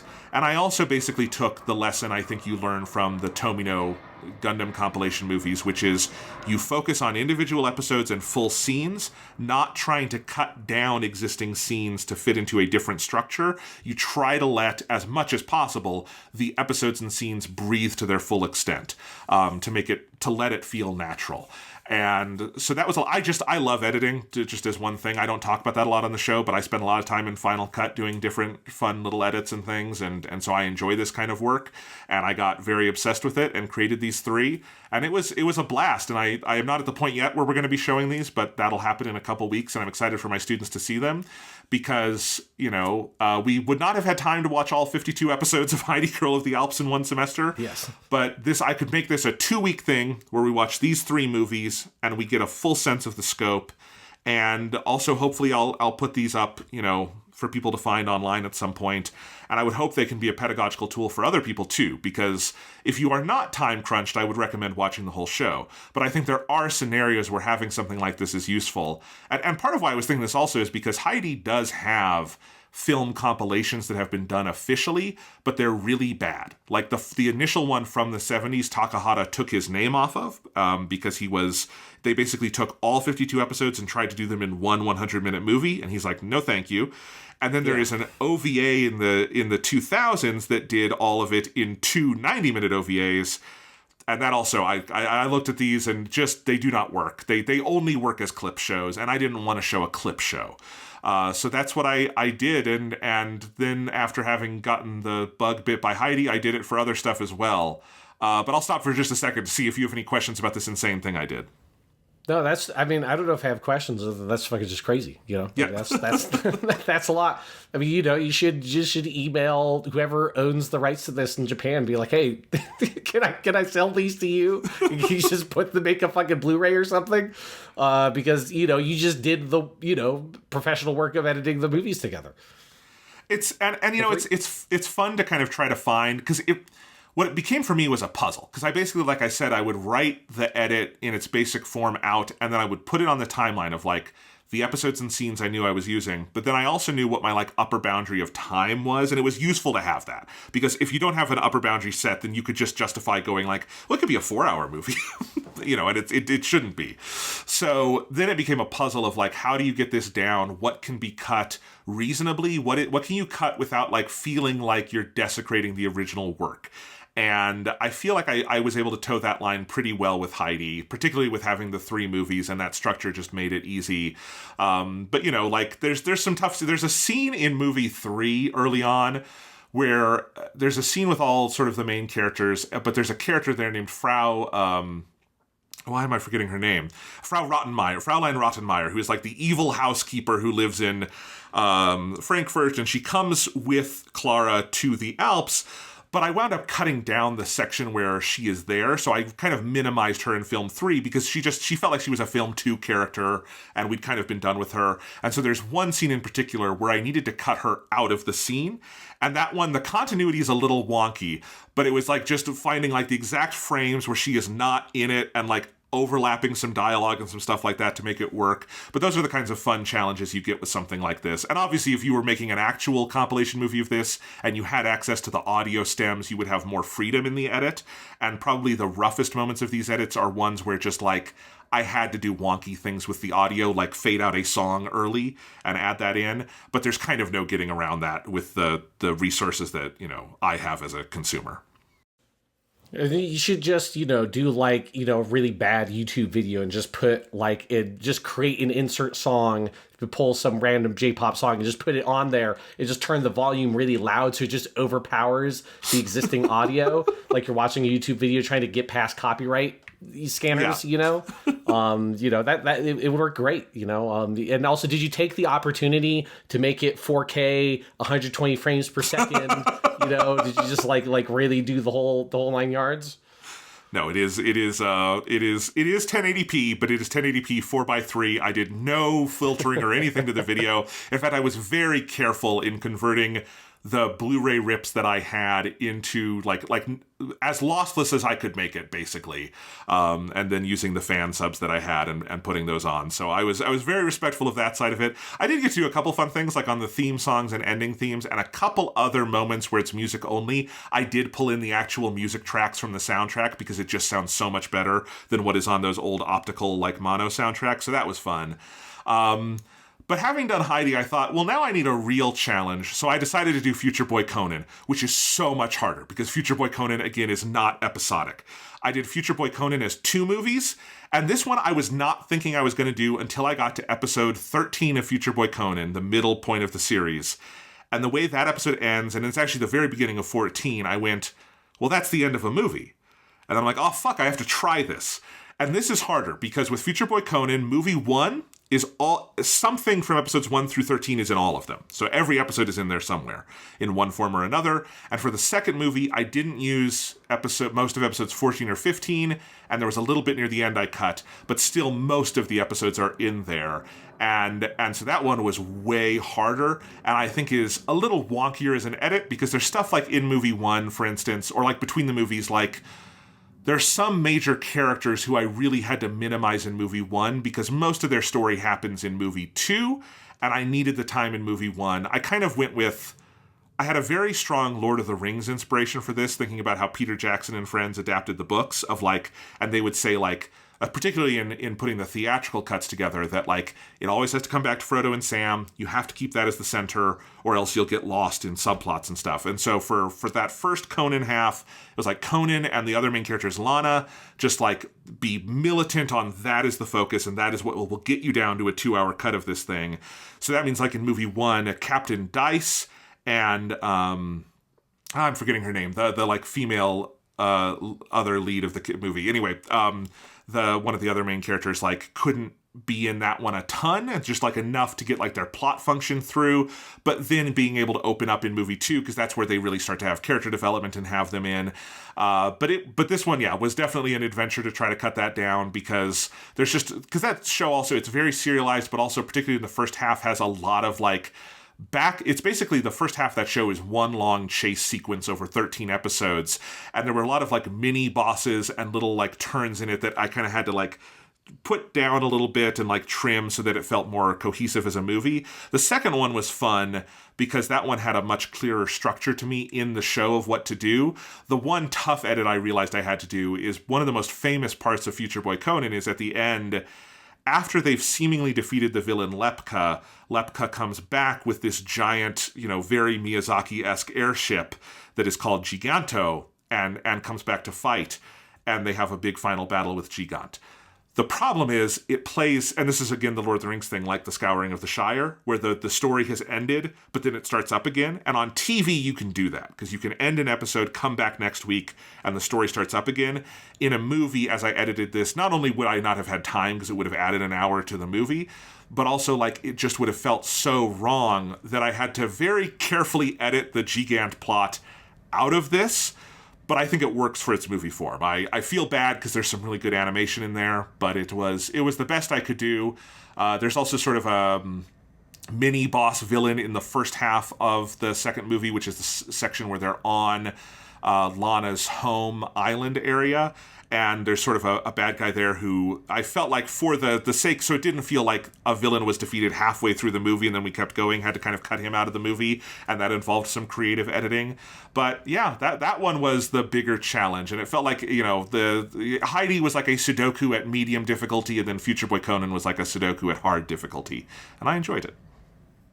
Nice. I mean, that's very cool. Again, you should find a way to make money on these. I don't know how you could do it, but you should find a way to do it. I am totally fine doing them for free because this is a teaching tool and everything.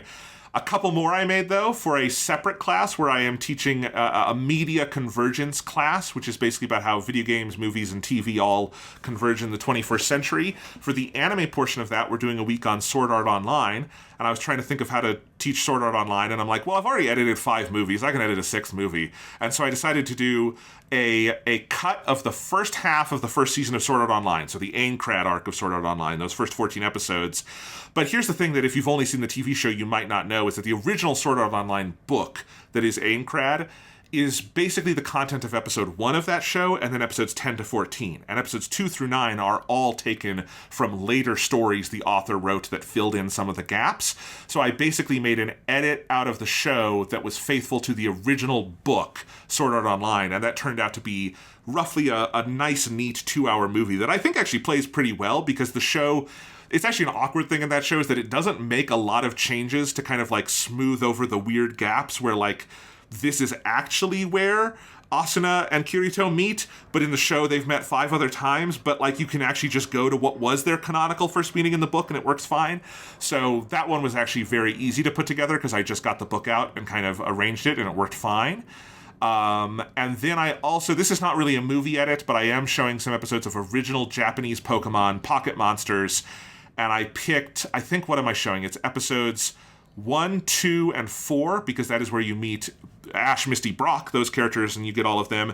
And then I am also showing the Squirtle Squad episode, because the Squirtle Squad rocks. And I am showing as the final one, because I think it's a good climax. It has a big emotional moment, the one where they find the forest full of Pikachus, and Ash thinks Pikachu will want to stay there, but then in the end, Pikachu comes running back to Ash, and there's a giant insert song as they hug and remember all their adventures. And I did put those in the timeline and just cut out like the openings and endings of the middle episodes so it could be more cohesive as something that we could play in one file. And that was fun to put together too, because Japanese Pocket Monsters rocks. They'll all get to hear Japanese Team Rocket, which are the best. Yes, it's all about, like, if you have not seen any Japanese of the original Pokemon anime, the voice cast is absolutely killer. It's ridiculous. Yes, so that was fun. So I also was tooling around with something Dragon Ball related, because we have a Dragon Ball Z week, thinking about how do you go from like the manga to an anime, and then that gets taken into various video game forms. And obviously with Dragon Ball, there's so many cool things you can choose from to help do this. And we're going to be playing some different Dragon Ball video games. And my initial thought is we would do something with the beginning of Z, the Raditz arc, because every video game has a version of the Raditz fight, and it is relatively compact. And so I took the original episodes of Dragon Ball Z, and I was doing like a movie edit of the first 6 episodes, which is the Raditz stuff. Sort of cut similarly to how Dragon Ball Kai does it, but Dragon Ball Kai at that point is really rough, so I didn't want to show that. I also wanted it to have like the original, colors that are there, because Dragon Ball Z Kakarot the game really adapts that, to have the original Shunsuke Kikuchi score, because that is interpolated in Dragon Ball Z Kakarot, all of that stuff. What I wound up finding was that it was just, in any form, a little too long for how much I wanted to do that week, and it was... Dragon Ball Z, of all the shows I worked with, was by far the hardest to cut down using the original sound, because Shunsuke Kikuchi's musical style is these fairly long pieces, and it's because of the editorial style of Dragon Ball Z, is these fairly like long scenes, and kind of... Sometimes it's drawn out, sometimes it's done, I think, very effectively, but the kind of longer cuts of people kind of standing around and waiting, and then you have the action and all of that stuff. And so there was really no way to do like good, clean edits on it. So I ultimately abandoned that, and I had like a revelation where I realized, hey, there are the 2 Dragon Ball Z TV specials. There's Bardock and Trunks. They're both 45 minutes long. The Trunks special is really good. It's based on a bonus manga chapter, so we could literally do manga chapter. I could show the anime special. We could play like the Trunks DLC from Kakarot, And there's other places, like the beginning of Legacy of Goku 2 on GBA does basically the Trunks special. And I thought, okay, that's perfect. That's a nice, like, test case that we can use. And so I wound up doing that. So no fan edit required. There you go. Yeah, that's smart. Yes, that makes sense that the Raditz thing would be hard to edit together. I think I think I could kind of picture in my mind's eye the problems you would be having. So yes, I think that's a smart solution, is going with Trunks. Yeah, because the Trunks special I also think works if you've never seen Dragon Ball before, because it's like such a character-focused thing, and that'll be fun. So yeah, I have made 7 anime fan edits for classes this fall, and I have no regrets. That is certifiably insane. Yeah. You know what else is certifiably insane, Sean? What? In the last month since we last recorded, I have watched all of the Showtime series Dexter and its various spin-offs that are also about Dexter, and I have absolutely no regrets about that either. Sean, I have been champing at the bit to talk about this, and it sounds like your voice is still tired. So do you want me to talk about my newfound love for America's favorite serial killer, Dexter Morgan? Hey man, I fucking loved Dexter back in the day. I watched the first 5 seasons, and then I kind of fell off season 6 because I was watching it when it was new. Okay. I did watch season 5 episode to episode as it aired, and kind of liked it, but not as much as the earlier ones. And then I think I watched the first 2 episodes of season 6, and I kind of fell off of it, and never went back. But we can't let Dexter go. He just seems to hold on. There's a whole Dexter cinematic universe or something that exists now. And I do find it endlessly amusing that in the year of our Lord 2025, you started watching Dexter, and now you've seen way more Dexter than I have. It's crazy. So let me explain how I got on this particular, compulsive thought train. Dexter is one of those shows. I'm curious if you have anything like this, Sean, where it's a show I followed despite never watching because I found it so amusing from the outside looking in. The other show that I've done this with is The Walking Dead. I've never watched a second of The Walking Dead. I can tell you how everything goes down in The Walking Dead because I would read the Wikipedia plot summaries and be like, who'd they kill this time? Man, that's funny. Rick died? Oh, Rick didn't die. Oh, they did a whole Rick Michonne spinoff? That's fucking weird. It's just something that amuses me when I'm bored. There's certain shows I have that with. Yeah, I feel like I have done that before, but I did that kind of with The Last of Us show, where I did that before I watched it, and then I did that with season 2, and it's one of the reasons why I didn't watch season 2. I definitely feel like I've done that before, or it'll be like looking at clips of it online. Honestly, I kind of have done that with House of Dragons. The Game of Thrones spinoff, where yes. I kind of looked at some summaries, and it looks good. I'll probably watch it one day whenever it's done, but then end up getting random clips of it on YouTube and just being like, oh, I'll watch this random fight scene from the show that I don't know anything other than that's Matt Smith. So yeah, I think I maybe don't go as hardcore as you've done with maybe some shows in the past, but I've got maybe a lighter version of that I've done. So Dexter had kind of always been on my mind, and Dexter has had such a weird history. For those who don't know, it was a Showtime show that aired seasonally. It had 8 seasons and then ended, and so it had 8 seasons, 12 episodes apiece, normal TV show, right? But it has a famously bad ending. It has a Game of Thrones style, nobody liked the ending. And so 10 years later, they did a revival called Dexter New Blood, which was an attempt. Basically, they brought back Clyde Phillips, who was the original showrunner, who did seasons 1 through 4. And of course, Michael C. Hall, who plays Dexter, came back. And it was basically an attempt to redo the final season and just have a better definitive conclusion for Dexter. And it is very definitive, because at the end of New Blood, he gets shot in the chest and bleeds out in the snow and is definitely fucking dead. But then, hey, Michael C. Hall and Clyde Phillips had a really good time. And they decided, well, what if he wasn't dead? And then we had 2 more Dexter shows. We had a prequel, Original Sin, with a different cast. And now we have Dexter Resurrection, which is the currently airing show on Showtime. There's 2 episodes as of this recording left to air on that. And again, all Clyde Phillips. Michael C. Hall is not on screen in Original Sin, but he does that. It's basically young Sheldon. It's where you have a different actor playing little Sheldon, but then you had the old Sheldon doing the voiceover. That's the same thing with Dexter. I think it's criminal that they did not call that show Young Dexter, because it would be so funny. They called it Dexter Original Sin. So, and in Dexter Resurrection, he, he was shot in the snow, so it was cold, so his heart didn't beat as fast, so he didn't lose all his blood. That's the reasoning they give. Famously, nobody's ever been shot to death in the snow. Yeah. It's like if you're afraid that someone's going to shoot you, go to Alaska. You'll be fine. I mean, it'll hurt. You won't die though. It's your heart. It beats slow in the snow. Yeah. And you won't die. So Your blood freezes over. So they rushed him to a hospital. He spent 10 weeks in a coma, and then he woke up, and he went to New York, and now he's in the Big Apple. So it's Dexter Takes Manhattan, which is what they should have called Dexter Resurrection. But, whatever. Don't have to take my title suggestions, Clyde Phillips. But anyway, so Dexter is, like, on my brain, because it's like, now it's having, because Original Sin and Resurrection both have aired this year. So it's been, like, in the news again. And I got a 2-month 99-cent trial for Paramount Plus without ads, and I was like, you know what? Let's see if I can do Dexter in 2 months and only pay 99 cents for it. That sounds fun, and I have done it. Because here's the thing, Sean, I started watching Dexter kind of I just needed something to kind of watch while I was doing other things, just a fun, like, non-Japanimation Station watch thing, right? Mm-hmm. And about 10 minutes into Dexter, I realized, and I'm curious if you've ever had this with a show, Sean, I'm like, oh, this is my shit. This is my trash. This is, even when this show is bad, I'm going to enjoy this. Yeah. I've had that. I had it with Dexter. Like, okay, that's good. like this was like junior or senior year of high school.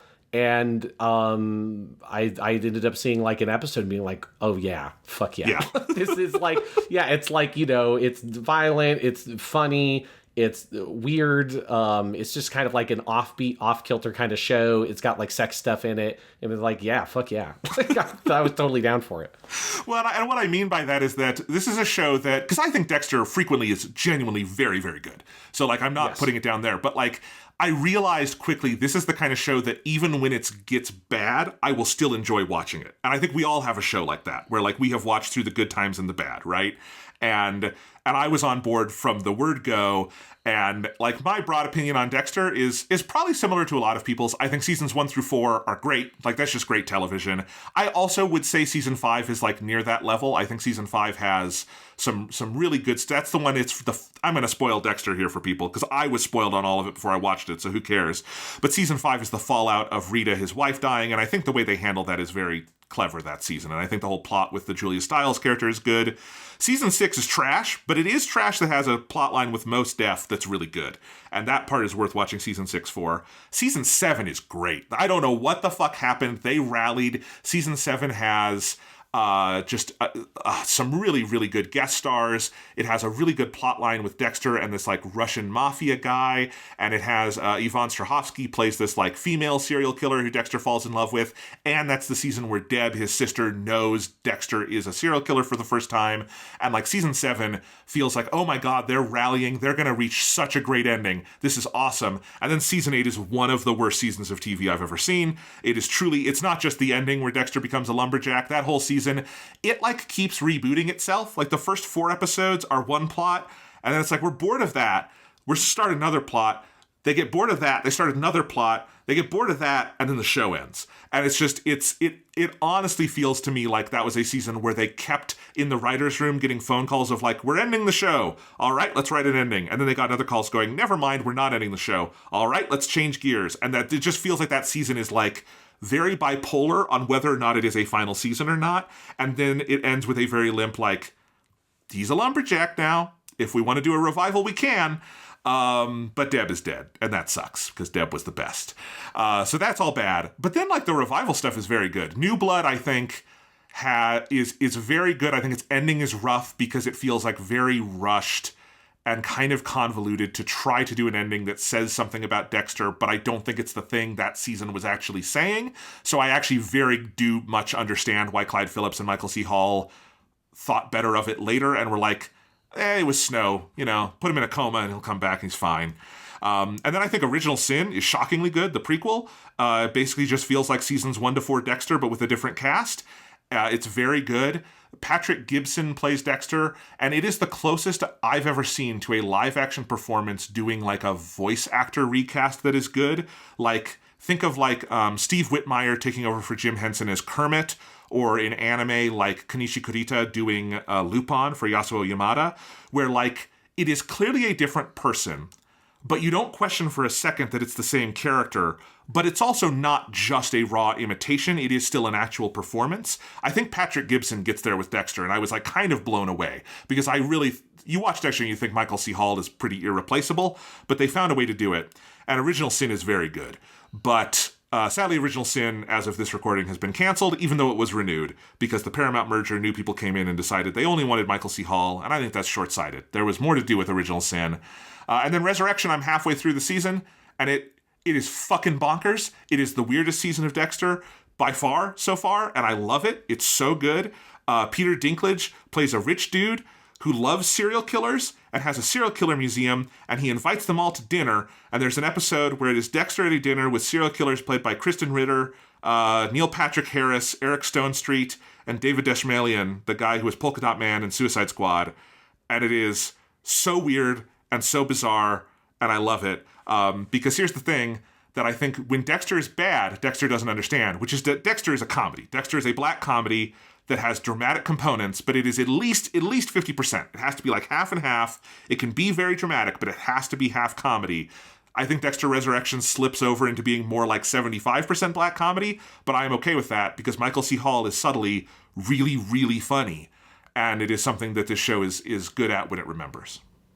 No, absolutely, because it's like, yeah, it's like Dexter is, it's got that kind of like dark irony at the core of it, because it's all about a guy who is leading this double life as this blood spatter analyst, and then in his nightlife he is a serial killer who goes around killing other killers.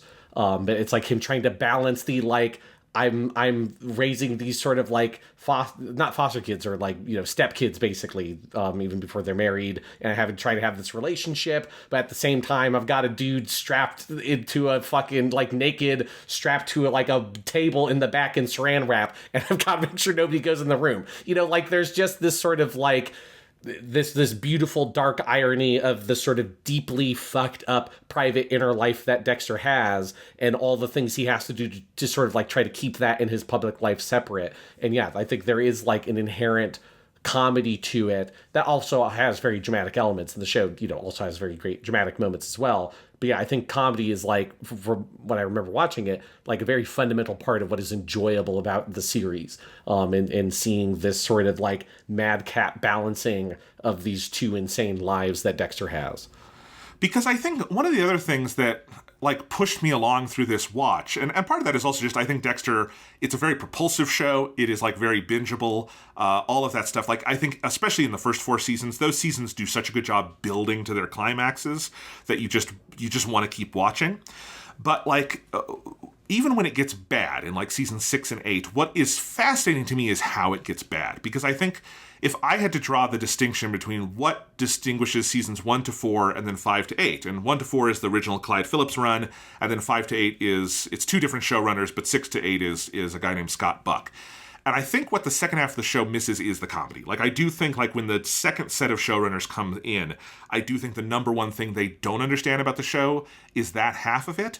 And I think when Dexter is at its worst, it's when it thinks it's Breaking Bad. It's when it thinks it is a crime drama where the hero has to be caught in the end. Where, like, what we're watching for is the Ozymandias style episode of Breaking Bad where, Walter White is finally brought to justice and there's some kind of, like, cosmic balance to the universe. And that is not, I think, what Dexter ever is. Because if it was, it would be unpalatable. Because Dexter would be the most prolific serial killer in the history of the world. He's, every time he escapes is completely ridiculous. Like, there's nothing about it that, like, if you're on a strict level of realism, I think works at all. Because it's just not, it's a show with, like, a lot of surrealism at its core in what it's doing. The fact that, like, every time Dexter wriggles out of the law's hands, it feels like there's, like, a trickster god helping him out, And it's just, like, so I don't think you can do that. Like, I don't think Dexter ever was building to the Breaking Bad style ending where there's a big legal reckoning for Dexter Morgan, because, like, it's not reality. And I don't think we need the show to, like, tell us Dexter is bad. Like, we can watch the show and understand what it is. And so, and I think the show, and even New Blood, I think is guilty of this. I think it's the biggest mistake that show makes at the end is thinking it has to have that kind of reckoning. because I think the show Dexter reminds me of, honestly, and this is going to be a weird comparison, but I actually think I'm right, is Buffy the Vampire Slayer, where Buffy is this show where it is what its central engine is this metaphor of high school as a hellmouth. It is using all of the demons and all of those stories as various metaphors for adolescence. So the most famous one being when Buffy sleeps with Angel, and Angel loses his soul, and it is this metaphor for a girl sleeping with a seemingly nice guy, but in the morning he is a bastard, right? And like that is the engine of Buffy stories. And I think if you look at the periods where Buffy was at its worst, like seasons 4 or 7, is where it really doesn't know how to tell those stories anymore. And there's a disconnect between the vampire slaying and the central metaphor of the series. And I think Dexter is that, but it is with this guy who is a serial killer, but what it's actually like about at its core is this person who is like not neurotypical, who has been through a lot of weird abusive shit in his life, who is trying to be normal while something inside of him is abnormal. And all of the serial killer craziness is this like nth degree metaphorical, allegorical like extension of that. It's why the 4th season with John Lithgow is the best season. It's not just because John Lithgow is so good. It's because there's that central like dichotomy between the two of them where it's about this guy trying to be a family man when something inside him is pushing him the other way. And the way that comes out over the course of the season works so well and so dramatically. And I think when Dexter remembers that like as its fundamental thing, it can be such a special, weird show where there's nothing else quite like it. And when it thinks it is more of a Breaking Bad, more of a conventional crime drama, I think that's when it falls down more. Yeah, absolutely. For me, like a big thing is kind of what you're talking about. Of like it's the central dynamic of the thing that makes Dexter himself so relatable. Is it's just so much about the way in which our private inner self is so different than the face that we show to the world, and like who we are at work, we are in like certain friendships and stuff, you know. And I think most people, if not everybody, kind of feels like their, you know, private inner self is kind of fucked up in different ways. You know everything about yourself, you know what makes yourself tick, it obviously almost nobody's fucked up inner self is a like crazy serial killer, but it's, I don't know, it's whatever porn you watch, it's whatever like thing you do, like I ate like an entire carton of ice cream while watching fucking TikTok videos, whatever like slothful, gross, bad things you do that like when you go to work the next day, you're not showing that part of yourself to the world. And I just think there's something, it's the kind of beautiful humor in that dynamic of the show is the way in which I think Michael C. Hall as Dexter is able to explore that kind of awkward, I'm trying to be normal and show it to everybody, but we can tell how fucking weird he is, even if everybody else seems to buy into his whole act. And then there's just like those sublime moments of release that he has with the people he kills, where he just gets to be that, like, the narrative voice of like voiceover character you hear throughout the show gets to be physically unleashed in those scenes. And there's just like a real catharsis, I think, to that in that show that I think is very potent. And the John Lithgow season's fantastic because that whole thing is that, right, his character is not just a serial killer, but he's an abusive father and husband. And so, like, Dexter gets a window into how that dark inner life of the Trinity Killer is being used to dominate these other people. And that home is an extension of the dark private self that character has, and how fucked up, how truly fucked up that feels in a way that's way beyond Dexter, kidnapping random killers and stuff and killing them and stuff. There's like a way in which he imposes that onto this like whole family unit that feels really fucked. Like, I do think, when that show is really good, there is something about that dichotomy between the private inner self and the public self that is so great about that show.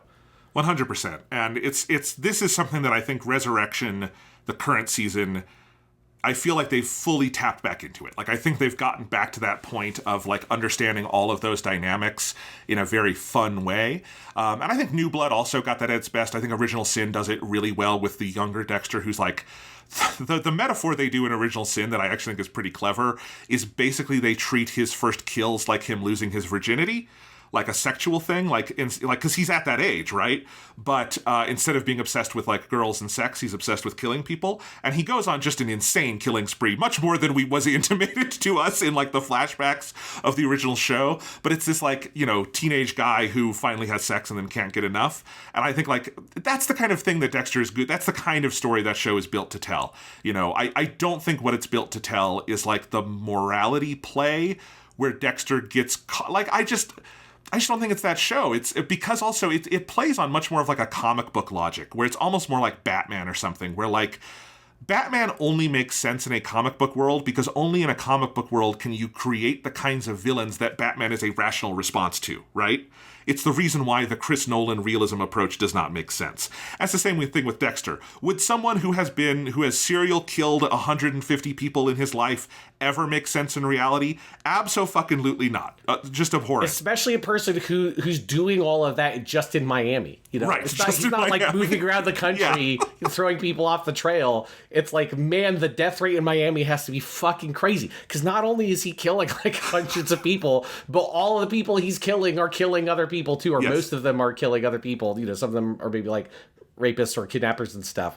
But yeah, it's like it is at a certain point, it just gets so ridiculous how many people he's able to kill and how just crime-ridden Miami apparently is. But yes, it is like Gotham City. You know, no city could possibly be Gotham City. It makes no fucking sense. It would not be able to function as just a like metropolitan area.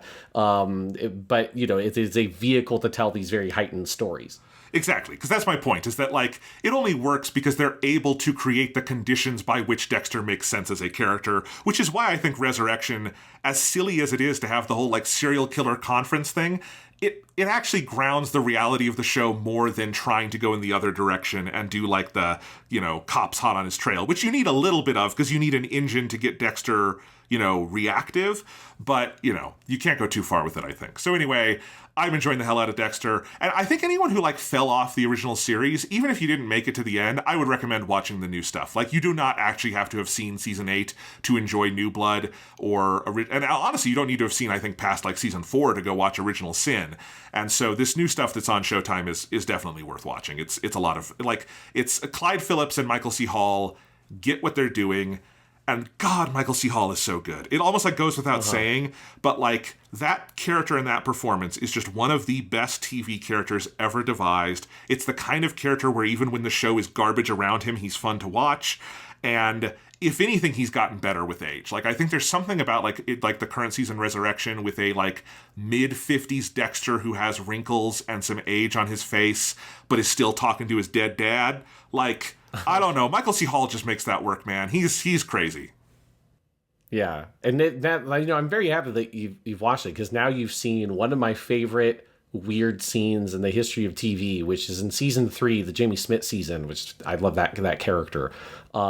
There's that insane scene where Dexter like breaks into his office and is getting files from his computer or whatever, and Jimmy Smith walks in, and then it cuts to Dexter and he's playing Halo 3 on this like weird fucking office computer, and I forget exactly the line, but he's like, it's like, what are you doing? Oh, I'm winning. Or he says something like that. And it's like the idea, it's just so insane. He's playing a game that was never released on PC, because this is like when Halo 3 was new on the Xbox 360, that somehow he installed on this computer in the time that he's also trying to get these files off, and he managed to get to level 2 because he's on fucking Crow's Nest, or he's fighting the brutes on Crow's Nest.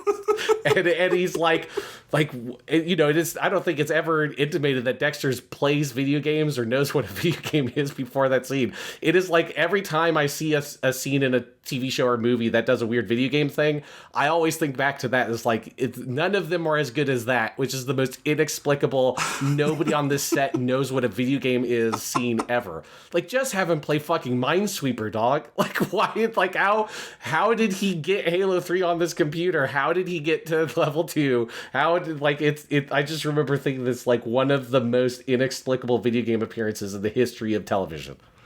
Yeah, that, season 3 is underrated. That one, it's the Jimmy Smits season. Jimmy Smits is always fun to watch, but I love the central metaphor of that season is basically about adult friendships and Dexter just trying to have a buddy, but it turns out the buddy is even more fucked up than him, and I think the gradual reveal of how fucked up Jimmy Smits is that season, underrated. I think because John Lithgow came right after everyone talks about John Lithgow, and he is perfect in that season, but Jimmy Smits is underrated. Well, because the thing with season 3 is it's honestly, from what I remember, it's almost like an incredible social document about how impossible male adult friendships are. Yes. Because it's there's just something so impossible to buy about the notion of these two people trying to start a friendship. And how it's there's something incredibly sad about how because I think that's one of the reasons people don't like season 3, and I think there's multiple reasons. It's not quite as good as the seasons around it, but I do think one of them, and because again, I think season 3 was the most recent season when I watched Dexter, because I waited until season 4 was done and watched season 4 in one go, and then I watched season 5 episode by episode. So it was around season 3 was when I started watching it, and I remember just a big part of the reaction is just well, it's just not believable that these two people would try to be friends. It's how sad is that about our society, that we just can't accept the idea of two adult men deciding to be buddies in their adulthood, especially because the other aspect is obviously there's a racial cultural difference between the two of them, that I think is another thing that makes it just feel well, there's no way this white dude and this Hispanic dude could possibly be buddies. Yeah, but the show is so aware of that. That's the brilliance of that season, is that it's Dexter doesn't want to believe it, but also Dexter doesn't really have a good yardstick for what a friend is, and what he actually learns is that Miguel Prado is manipulating him. He wants Dexter for his killing skills more than anything, and so there is a real sadness to that, because Dexter is, that's the other thing about Dexter, is that he is a tragic character. He is vulnerable. Because, I think the one thing the show has never quite gotten its hands fully around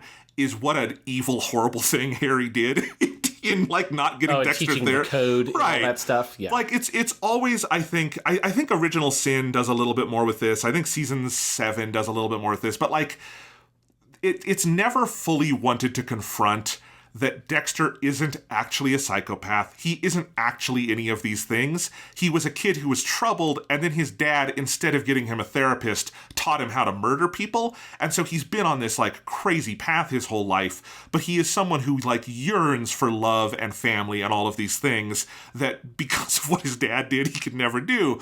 And I do think if you ever actually end Dexter, that's the reckoning that you have to have with the character, is him fully confronting that. It wouldn't be Dexter just going to jail.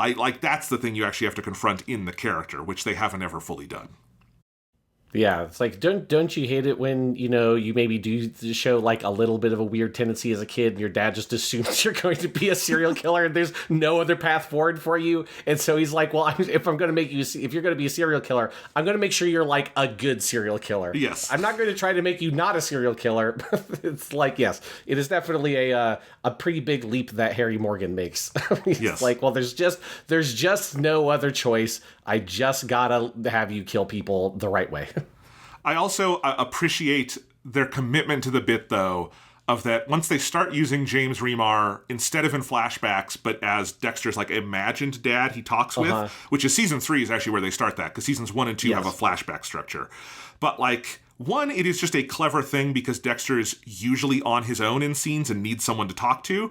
But it's also this great kind of almost Shakespearean theatrical thing to do where Michael C. Hall is technically talking to himself for half the show, but you do have an actor on stage representing that side of himself. And Resurrection brings him back. James Remar was not in Original Sin or New Blood. In New Blood, Jennifer Carpenter played that role basically as Deb.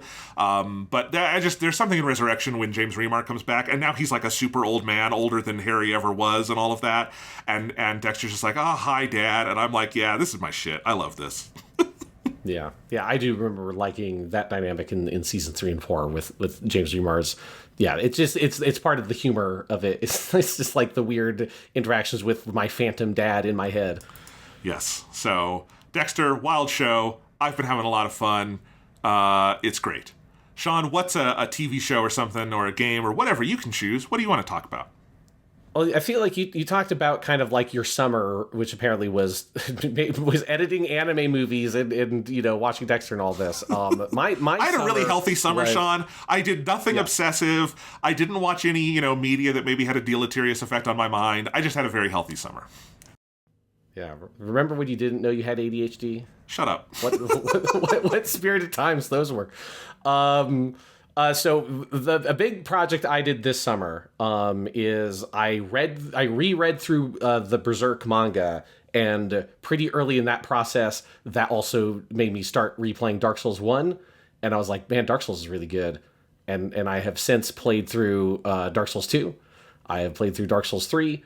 And I'm basically at the end of Elden Ring and about to go into the DLC of Elden Ring, which I had not played. So that's like almost my entire summer was doing these two things, reading 41 volumes of Berserk, and playing through 4 From Software games, with the DLC. So because the big thing with the Dark Souls stuff is I have always wanted to replay these games because I've never replayed a single Dark Souls game. The only From games I've replayed multiple times are Armored Core 6 and Sekiro because they're short and they're easy to play through multiple times.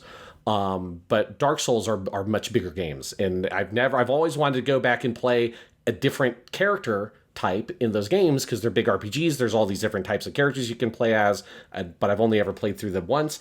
And so when I was reading Berserk, Dark Souls are just Berserk games. I mean, they really are.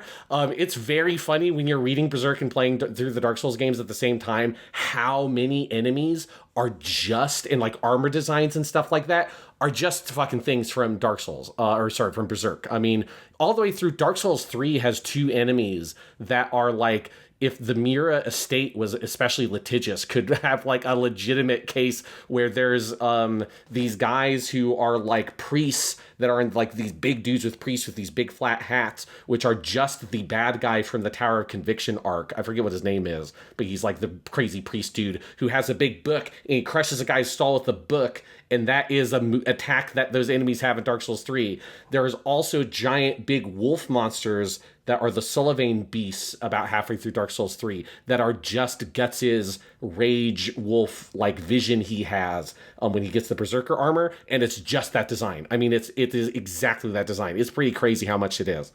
But anyways, because I know that the Dark Souls games are basically just Berserk games, and I was reading Berserk and be like, Berserk is fucking awesome, I decided I'm going to play through the Dark Souls games as Guts. And so each game, I tried to make a build as close to Guts as possible, meaning it's a strength-focused build with fairly heavy armor, but not like the heaviest possible armor. And there is a weapon called the Great Sword in these games, which is ironically categorized as an ultra great sword, but it's just called the Great Sword. But ultra great swords are the biggest sword type weapon, and so you basically need a shit ton of strength to hold them. And they're designed to be wielded in 2 hands, and so I would get the great sword as early as I could, and use something, whatever I could that was close to it until I could get it. Commit to that weapon, 2-hand that weapon, no shield. I've never played a Dark Souls game no shield, and all these were no shield runs. And then would have, I didn't use this stuff all that much in most of them other than Elden Ring, but would have like pyromancy in the left hand and crossbow, and switch between those because that's of course what Guts has with his prosthetic hand is his cannon and his crossbow. But it's mostly like a strength build using the biggest fucking sword in the game, just going around smashing the shit out of dudes with this giant lunk of iron. And it's a pretty fucking awesome way to play those games. It's very different. Like my traditional build is a dexterity based one with a dex based weapon. Usually it was like the Uchigatana or something similar that did bleed damage. And a shield in the left hand, and then also because it's dexterity, a big emphasis on having a bow for like ranged scenarios and stuff like that. And so going from that to no shield, I'm rolling through everything, or I'm just smashing the shit out of enemies and just doing insane amounts of damage. It just totally changes the way that you see those games, where you just start looking at enemies less as enemies and more as numbers, which is it a 1, is it a 2, or a 3? In the sense of, do I kill this enemy in 1 hit? Do I kill this enemy in 2 hits, or do I kill this enemy in 3 hits? And other than bosses, you can categorize almost every enemy in those games, if you're playing this way, as a 1, a 2, or a 3. Because it's like, 1, I'm just fucking cutting through those dudes. 2s, I got to think about the timing a little bit. 3s, it's like, okay, this is kind of a fight. But it was incredibly fun and honestly quite addictive to just play through these games back to back to back as the same kind of character build. And then also one thing that was great about it is that I had never played the Dark Souls 2 DLC. I mean, I'd never played the Scholars of the First Sin version, which is the PS4 version of the game. I played the original Xbox 360 launch version of Dark Souls 2. And then I had never played the DLC of Dark Souls 3 either, because the DLC for these games are DLC that, like, if you played the game at launch and then you want to play the DLC, you kind of have to play through the whole fucking game again with a new character to get to the point where you can use the DLC. It's the same reason I didn't play the Elden Ring DLC. Yeah, that's why I haven't gotten to the Elden Ring DLC yet, because I launched Elden Ring and I realized, I had gone into New Game Plus and I'm at the very beginning and it would take 30 hours to go play the DLC. Yes. Yeah. Yeah. And so yes, and then I did the same thing with Elden Ring, where I'm at the end of Elden Ring. Like I am at the point where I could go burn the Elden Tree and go to the dragon area or whatever, and then that brings you to the last part of the game. And I think I'm actually going to go do some of that stuff and then do the DLC, because there's a weapon I want to get that you get from one of the bosses. But yeah, it's just like just talking about the Dark Souls part, and then I'll go back and talk about Berserk. Can I just say, Sean, for a second? Yes. That I'm going to have to boot up Dark Souls tonight and try this, because I had never thought of the idea of just doing a guts build, and that sounds like so much fun. I'm going to play at least a little bit of it. I need to do that. That sounds awesome. Yeah, I mean, it's just been hugely fun because, again, like I've always meant to go back and play these. I mean, it's why I bought Dark Souls Remastered and Dark Souls 2 Scholars of the First Sin Edition forever ago, because it's always been in the back of my head, I want to play these games again, but I've just never had... for whatever reason, I just never had the impetus to really do it. And there was something about reading Berserk where, this might result in, I don't know if I'll have ended up playing 10 new video games over the course of this year for the top 10 list, because, I wanted to play Expedition 33. I wanted to play Death Stranding 2. Maybe I will get to those games at some point, but it's I can't stop playing these Dark Souls games, because it did help me see these games in kind of a different light of realizing that you can play them so differently, and it does feel really different. And honestly, I think this build I'm using is way better than the way I've typically played these games. It has made me totally anti-shield. I kind of can't imagine playing these games with a shield anymore, other than maybe Elden Ring, because Elden Ring introduces some more mechanics around it. But there's just something about the why do I need a shield? I can just fucking crush these dudes. And the only enemies you would you can't just crush are the bosses, but you'd also don't want to use the shield on the bosses because your stamina management is so important. You're going to roll through it anyway. So I'm fuck these shields, get rid of it, give me the biggest, most ridiculous weapon, and I just want to smash dudes. And it is tremendously fun. And just to kind of run through my overall impressions of having replayed these games for the first time since they were basically new. Dark Souls 1 is such a weird fucking game. It's funny how these games have this reputation of being very, very hard. And I don't think they really are. Especially Dark Souls 1 is not a hard game. Especially if you kind of know what to do. Obviously, the first time you're playing it, you don't know the mechanics and that kind of stuff. There's a learning curve to it. But the enemies are not difficult in Dark Souls 1. The bosses are not difficult in Dark Souls 1. The hardest boss in that game is, I think, probably Manos, the boss that's at the end of the DLC. And that dude is a third-tier Elden Ring boss. I mean, if you compare it to bosses in Elden Ring or Dark Souls 3, the Dark Souls 1 bosses are trivially easy. So ridiculously easy. The thing that's hard about Dark Souls 1 is that it is a weird, esoteric fucking game.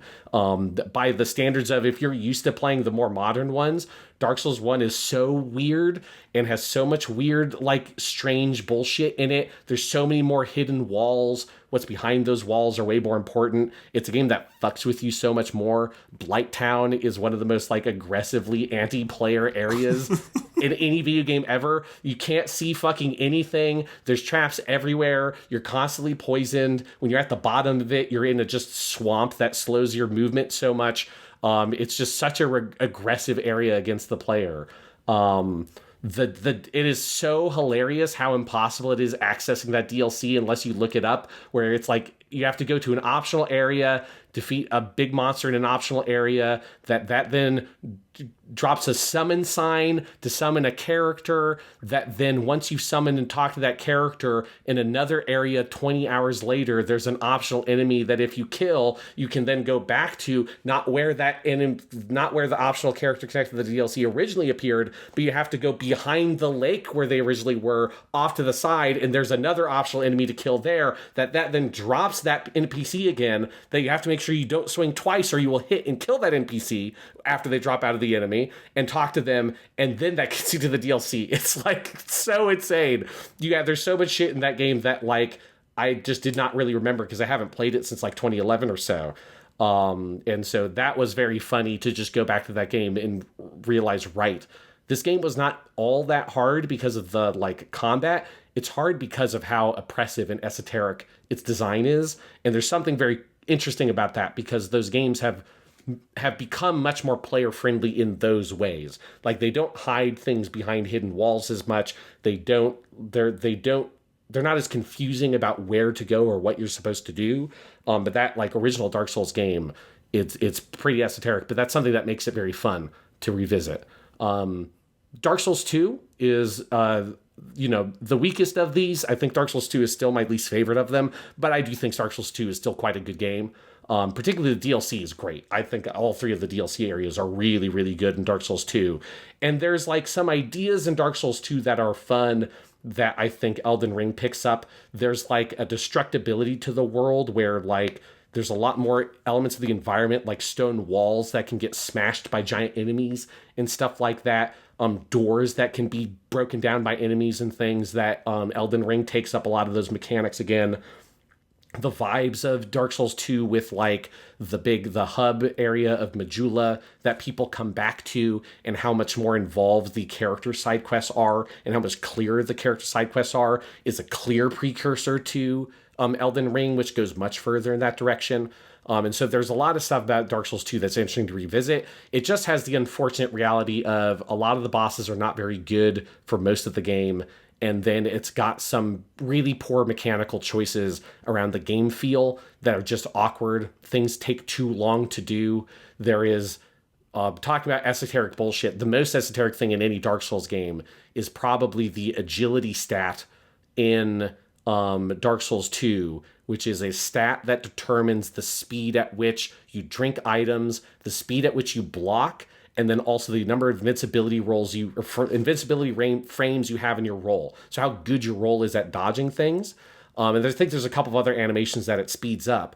And until you get the agility stat up to about 98 or 99, the game just feels very sluggish. But one of the things that's really awkward is that you can't put points into anything to just directly raise agility. It's a thing that gets raised through a couple of other stats, one called adaptability. I think attunement raises it. Like, it's just very weird. And you kind of have to look up character builds and then spend about 5 hours or so pumping points into adaptability and attunement until your agility gets high. And then the game feels good. Once you think you get to that kind of back half of Dark Souls 2, though, like that game does get quite good. It's just like, it's just clearly not quite as good as the games around it. Dark Souls 3 might be my favorite of them now, replaying it. I think that game in the moment maybe felt like maybe one Dark Souls game too many, especially after Bloodborne went into a very different direction. Because this was also the period where they were effectively an annual release cycle. Yes. Which it has not been for a while now, but for a couple of years there, they were annual. Yeah, but I do think revisiting Dark Souls 3 just makes it clear how much it is like the ultimate Dark Souls game. It's the full realization of both the story they're telling, because it connects things across Dark Souls 1 and 2 in really interesting ways narratively, but also the feel of that game is fucking awesome. Like, it's so responsive. It feels like you've got all this control over your character. It's much faster and more aggressive, which feels really good. And I think and it introduces lots of things like the special moves that weapons have. All these things are then taken by Elden Ring and pushed even further. But there's just a snappiness to Dark Souls 3 that feels fucking awesome. And the DLC in that game is great. It is definitely a game very well worth revisiting, especially to get to those DLC areas, both of which are really, really cool and have some incredible boss fights. They're very hard. Dark Souls 3 definitely amps up the difficulty tremendously. Dark Souls 2 is another game that, outside of a couple of bosses, I don't think is that difficult, really. And Dark Souls 2 has, like, the easiest fucking last boss fight of any of these games by far. The last boss in Dark Souls 2, both of the last bosses, because they had a new one in the new version, both of them are terrible. But Dark Souls 3 has great bosses. It's harder, but it feels like it's the first one of the Dark Souls games that actually starts to live up to the reputation the series has of, like, it is brutally difficult, but in a fair way that you're, like, learning from and growing from. And revisiting the game, I really felt that. And it's just got some of the coolest fucking story moments in any of these. Like the part where you access this big tower connected to the Firelink Shrine, and you see the carcasses of all the fire keepers from out the, like, hundreds of years of this cycle of linking the flame, and it's just this piled up mountain of bodies at the bottom of this tower. And then part of the coolest part is where, if you want to get the kind of quote-unquote true ending of the game, you end up going into this area that is like a dark version of the opening area of the game to the Firelink Shrine, where basically it looks like the skybox has been turned off and it's just the whole world is pitch black. And so you're going through this, like, weird shadow version of the opening of the game, fight the first boss in the game again, but this weird version of it, get up into the Firelink Shrine, and it's this dark version of the Firelink Shrine where there's no light in it at all. The music completely cuts out. You're just walking through it with, like, huge echoing footsteps, and then you come upon the old lady who is, like, the one merchant in the Firelink Shrine in the main version, and she's the only person there, and it's just fucking scary. It's so creepy. And then you get an item there behind an invisible wall that it kind of points you to, that gets you to the true ending. But there's just this sense of, like, the way in which the world of Dark Souls 3 is just falling apart at the seams. That linking the fire and all these things that these people have been doing across the centuries and millennia, this world is just at its absolute thread, the final threads, where just huge gaps falling into empty voids are appearing in places and stuff like that. And then the true ending of the game, where you where you fuse to link the fire with the Firekeeper and let the fire go out, is just one of the coolest endings. And it has such a powerful mood to it. So Dark Souls 3, I think a game that, again, at the time, I kind of understand why myself and a lot of people I kind of think didn't fully recognize how good it was, because there had been so many of these games. But revisiting it, Dark Souls 3 is just 10 out of 10. It's so good. I think, again, it's of the Dark Souls games, it is my favorite. And then that leads to Elden Ring, which obviously is a lot more recent. I don't think my thoughts on Elden Ring have changed. It's fucking incredible. What's interesting, though, is that it's clear how much of a different thing it is. How much the game feels different because it's made open world, that it's like carries a lot of ideas over, especially from Dark Souls 3, but it does not feel like a Dark Souls game. It is so much its own thing. And it has been fun going through that, and just that, like, the special moves and stuff you can use. There's so much more variety in the game in Elden Ring that's maybe been the most rewarding, playing it with this different build, because it opens up so many more different kinds of opportunities of different things you can attach to your weapon that gives you special moves, different spells you can use that you couldn't depending on other builds. Elden Ring has so much variety to it that's been something very fun about revisiting it. But yes, I've just been in a deep fucking Dark Souls Elden Ring hole for, like, the past 2 months, basically, and it's been crazy and kind of all consuming. But it has reminded me how these are, like, the ultimate video games. There's just something about, like, there's something just kind of pure and perfect about them as this expression of this medieval dark fantasy in video game form, that it is the game you imagined in your head as a kid playing something like the old Final Fantasies that are all abstracted from this top-down pixelized perspective with turn-based combat and stuff. And there's something about Dark Souls that's just the pure dungeon crawling, fighting giant monsters, getting loot, but using it all in real-time action. It's just like the quintessential fucking video game. And they are so ridiculously good that you take it for granted because of how much of the influence it's had.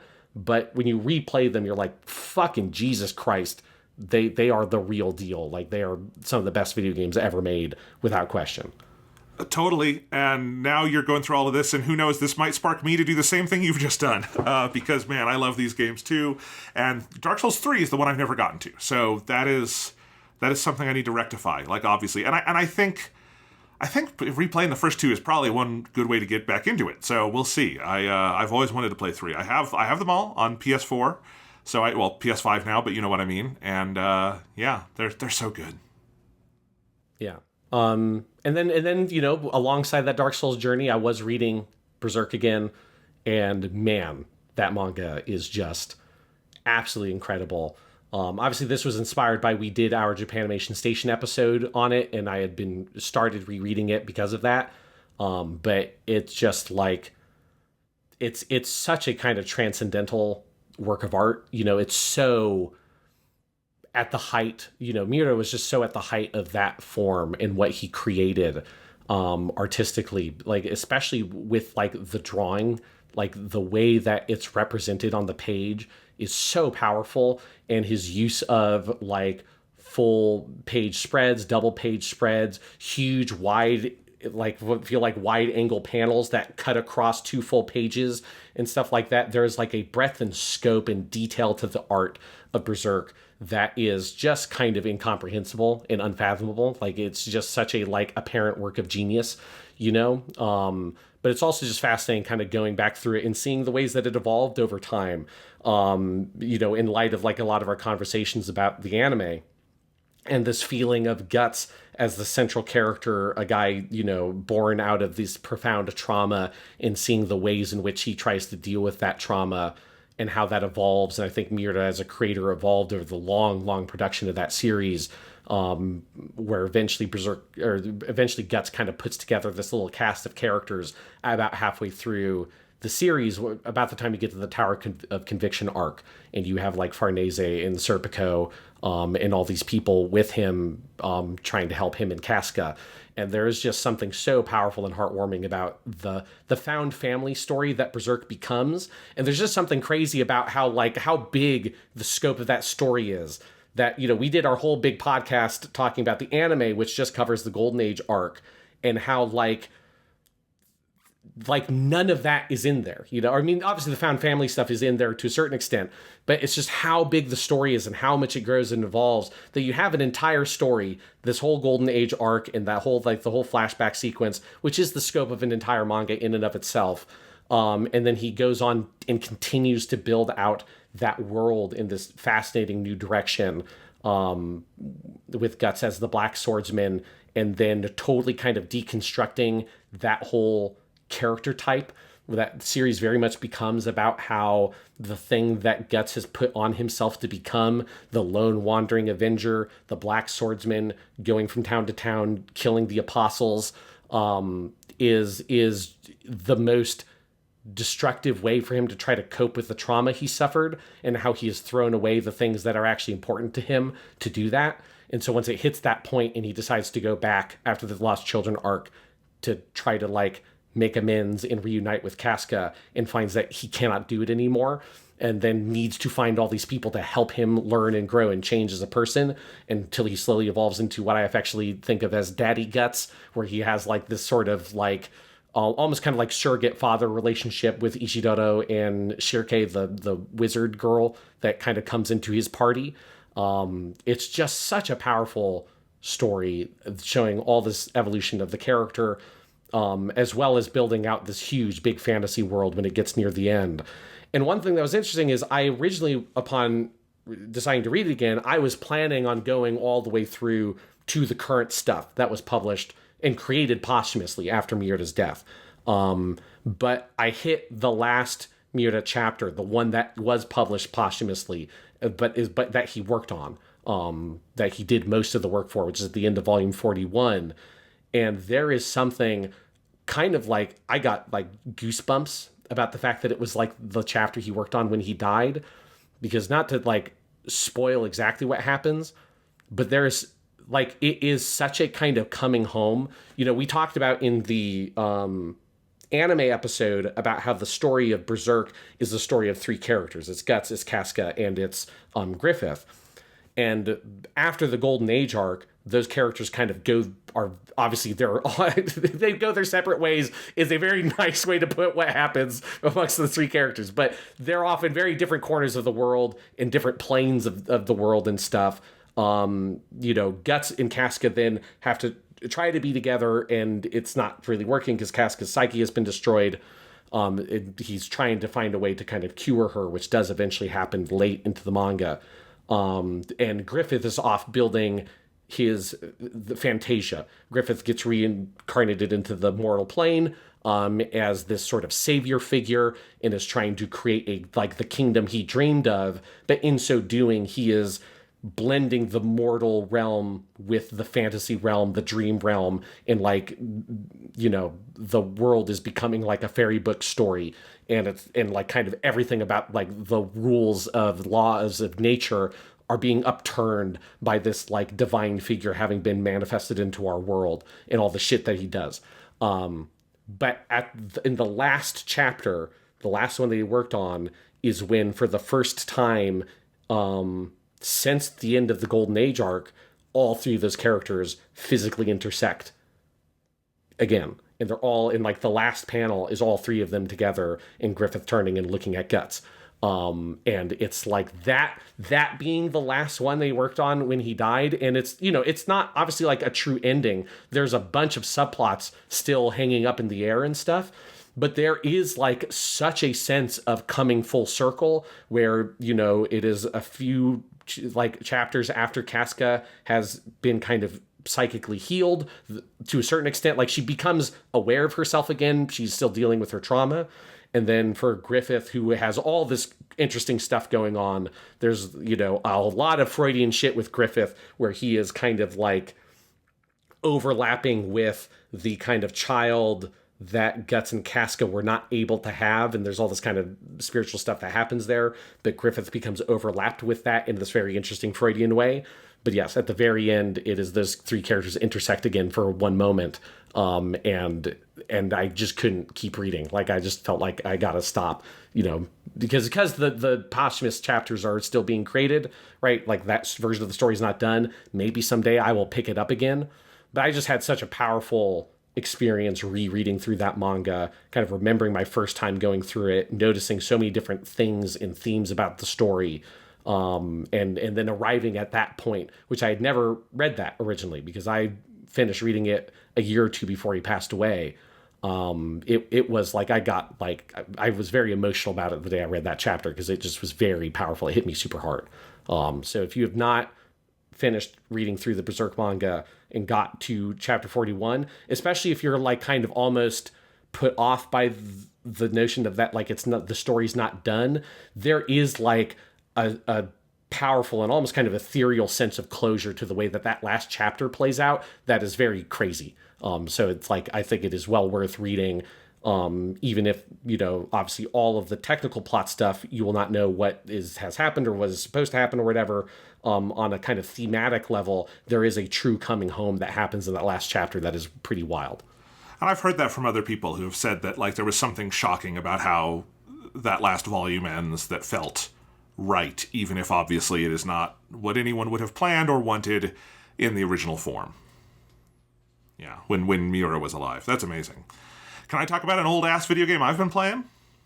Yeah, what have you been playing, Jonathan? I've been playing Pokémon Blue version, the original Game Boy game, because I had... so I needed to check out some Pokemon game stuff because for my video game class, I mentioned the Pokemon anime. I also want to play with them original Pokemon Red and Blue to show them how the series started and what the point of reference for people watching the anime in 1997 would have been when, it came out, right?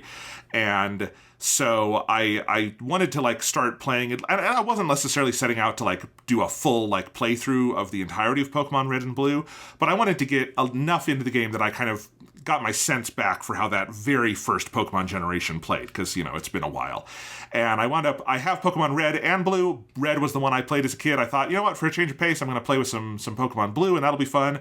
And I thought maybe I could have, like, a file that is further in for Blue, but we could play Red from the beginning and kind of jump between them so they could see both. I've wound up playing about 12 hours of Pokemon Blue so far. I have 3 badges. I'm in Lavender Town and figuring out where to go next, and so that's where I am in the game. And I've been playing it on my Analog Pocket, which is, we've talked about before on the show, which is the FPGA version of the Game Boy that is hardware emulation, and it has that incredible screen that, like, just makes the Game Boy games look so fucking phenomenal, but in their, like, actual authentic original form. It's not doing any kind of, fuzziness, upscaling, any of that bad shit, right? And so it's been a lot of fun. And I am still, and this happens every time I go back to original Pokemon Red and Blue, I am always blown away by how playable those games still are. Like, as many innovations as Pokemon has had, as many, like, technical limitations as there are to the originals, there is something so fucking addicting about just original, raw, everything is in your item menu, and it is hard to navigate Pokemon Red and Blue, that still shines through to this day, and I still have fun with. And I'm playing it with the method I usually use for the older Pokemon games before you had experience share, where I kind of settle on my party and then I kind of rotate them to keep them all at the same level.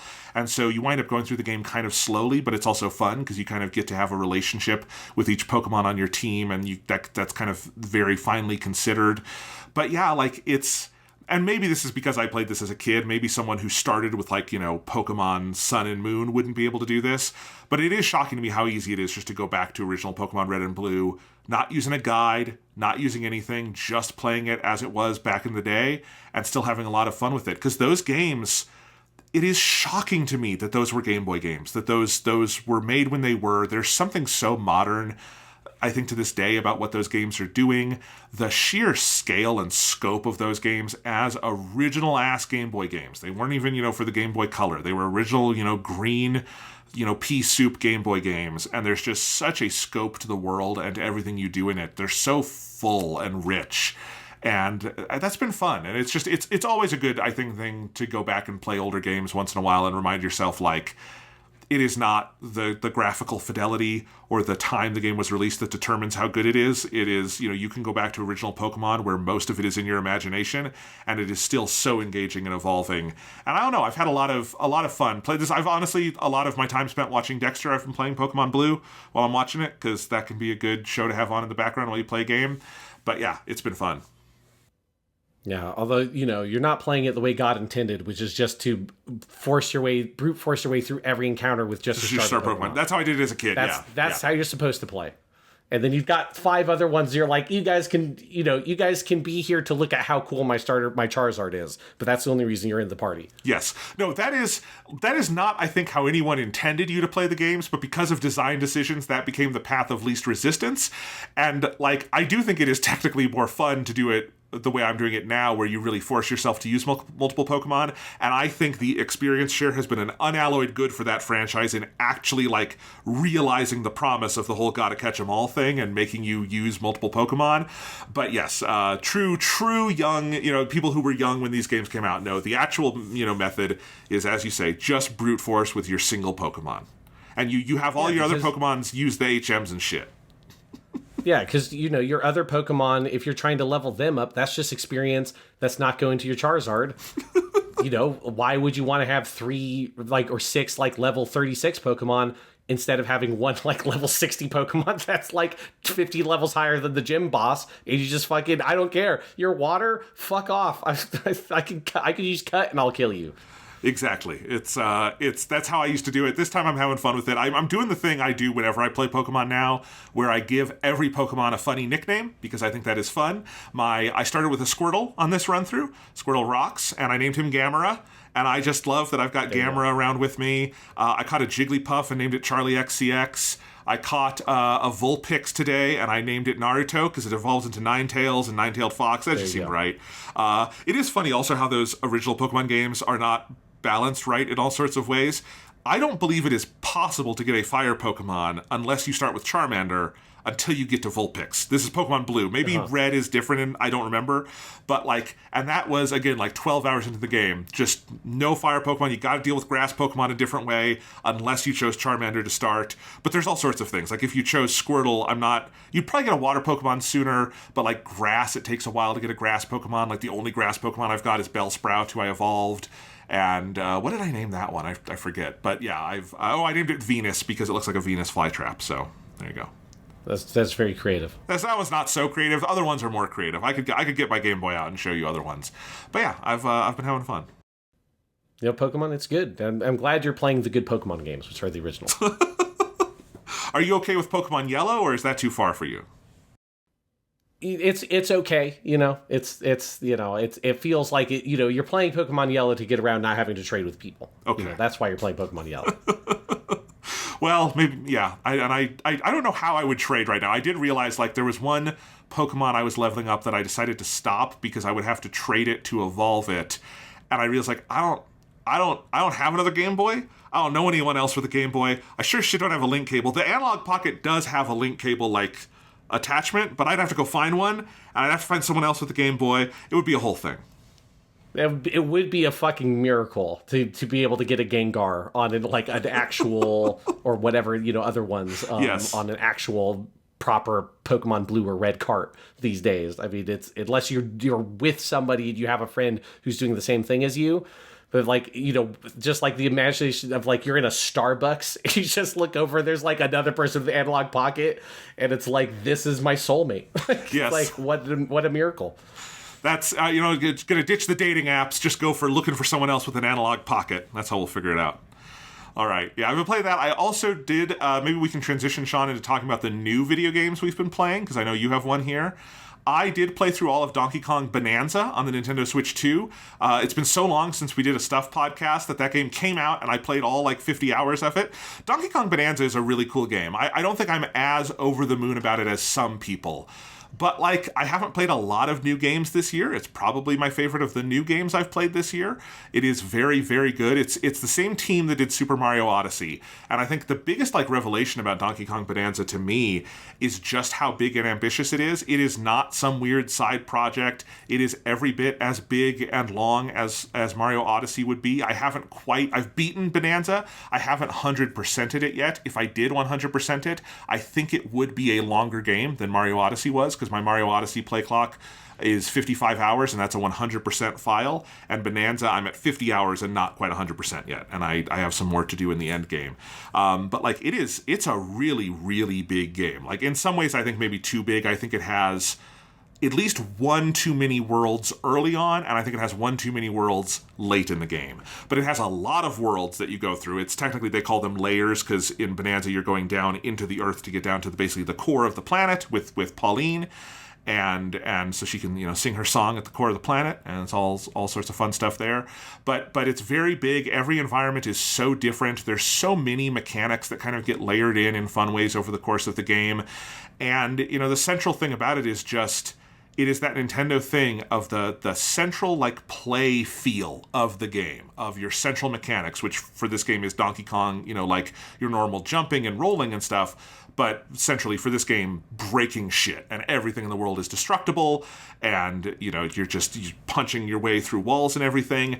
That just feels so good. It's the kind of game where you will lose yourself just punching shit for absolutely no reason after you've beaten the boss, and there's nothing else to do on this layer, because your mind will just wander because it just feels so good to play, which has always kind of been the thing that links the different Donkey Kong games. That's, I think, totally true of Donkey Kong Country, is those are some of the best, like, playing games that have ever been made in the platformer space. And this one is, I think, very much, it's very different than Donkey Kong Country, but it fulfills that side of the legacy. I think it is also graphically just a remarkable game. It's by far the most technically ambitious game I've ever seen from Nintendo. It to a point that it does push the Switch 2 hardware in some places, although some of that is that it's using a double buffer VSync, which means that when it drops below 60 FPS, it just goes to 30, and I wish they would fix that. It's not so much a problem on handheld, which has the VRR, and so it doesn't do that the same way, but on TV mode, where VRR is still for some reason disabled on on Switch 2. When there is a frame dip, it just goes to 30, and I don't believe it actually needs to, so I wish they would fix that, and that can be a little annoying, although it also gives you that feeling of, oh man, I am breaking so much shit in this game, the frame rate is tanking, and that can be fun in its own way. The same way, like, to do a FromSoft example, in Sekiro, when you have the fight with like 1,000 monkeys, and the frame rate just tanks, and it's like, yeah, you know what, if this were running at a smooth 60, this wouldn't be as much fun, because you wouldn't get the feeling that the monkeys are breaking the game. And in Donkey Kong, you are a monkey who can break the game. So yeah, I think, I'm a little late to the party of reviewing this game because we haven't done a podcast in the interim, so I don't want to belabor the point too much, but I think it is very fun. I think if you have a Switch 2, you should 100% be playing it. I can't imagine anyone interested enough in Nintendo to buy a Nintendo system who would not like Donkey Kong Bonanza. I don't know if you'll love it, and I think I'm on the line where there's a lot of stuff I love in it, and I found it a very engaging game. I probably don't like it as much as more pure platforming like a Mario Odyssey, or certainly like in Donkey Kong terms, I like the Donkey Kong Country games more than this, but I do think it's really cool. It's so different than any other Nintendo game, because it is this weird, heady mix of Mario 3D, because there's a lot of Mario Odyssey in its DNA, but there's also a lot of Zelda Breath of the Wild in its DNA, in some of its openness and how it deals with some of that stuff. There's obviously Minecraft and Roblox and your sort of creation destruction games that are popular with the kids, and that's in there obviously with all of the destruction. But then there's other things, it's also a bit of a collect-a-thon, like your old kind of Rare 3D games. But I think it handles all of that really well, and as you go further in the game and you get more of the Bananza powers, because ultimately by the end of the game, Donkey Kong has 5 different animal transformations he can do that each have their own pretty detailed skill sets, and the way all of those can mix and match is really cool, really fun. The game is never really hard, it's never really challenging, but it gets very, very engaging to the degree where, the fact that you can beat the bosses really easily didn't so much bother me, because there's so much mechanically going on that is fun to interact with. I think if I have two big complaints about the game, I think it's a little slow to start. Not in the sense that it's got a bunch of cutscenes, it throws you right into playing right away. But basically you do the first big world where you get your first big Bonanza power, and then there are several worlds or subworlds without any new Bonanza powers before you get another one, and I think that stretch of the game is too long and too flat, where the game isn't evolving enough. And once you get to basically an area called the Divide, where you can go to a forest area or a snow area, I think that's when Bonanza starts getting really, really good, because those areas have new Bonanza powers, but also they're not just switching up sort of the environmental locales, but they introduce a lot of new things that start happening in each layer, and I think the game from there to the end is really, really good. Maybe a little too long near the end, although the actual ending sequence is fantastic and has some really fun surprises and stuff. And then the end game is also very rich and opens up a bunch of new stuff to do, so that's fun. So yeah, maybe a little slow to start, and I also wish the music was better. I don't think it's ever necessarily bad, but it is pretty minimal. It's another thing that makes the beginning of the game feel slow, is that a lot of the early layers either don't have music really, or they have a very minimal just kind of sound going on in the back. And Donkey Kong is such a series renowned for its music, and I wish it had a little bit more of that Donkey Kong Country spirit to it. It's something I've noticed, that the DKC soundtracks were all done by the American team at Rare, people like David Wise. And I don't know if the Japanese sound team quite gets what the Donkey Kong Country soundtrack is, because the one Donkey Kong Country game that had the Japanese team working on the soundtrack was Returns, the Wii game, the first one Retro made, and that one also I think people generally think has one of the weaker Donkey Kong soundtracks, because it's either just reusing Donkey Kong Country music verbatim, or it's doing new stuff that feels a little outside of the wheelhouse of those games. Some of the music in those, it's the same composer who did the Metroid Prime games, and the music that works perfectly for Metroid Prime doesn't quite work perfectly for Donkey Kong, and I think it's a similar thing with Bonanza, where I think this would be a pretty decent soundtrack for a Mario game, but I don't know if it's as kind of bombastic and creative and atmospheric as I want from Donkey Kong. So that's a little bit of a disappointment. But again, it's graphically a really cool, rich game to play. It's a very fun game to go, back and forth between your TV and your handheld, because there's different, collectible things you can do just while you're watching Dexter and playing Donkey Kong, which is a weird mix, I do acknowledge, because Donkey Kong is not a serial killer, although he could be. I think he'd be good at it. He'd strangle people with that tie.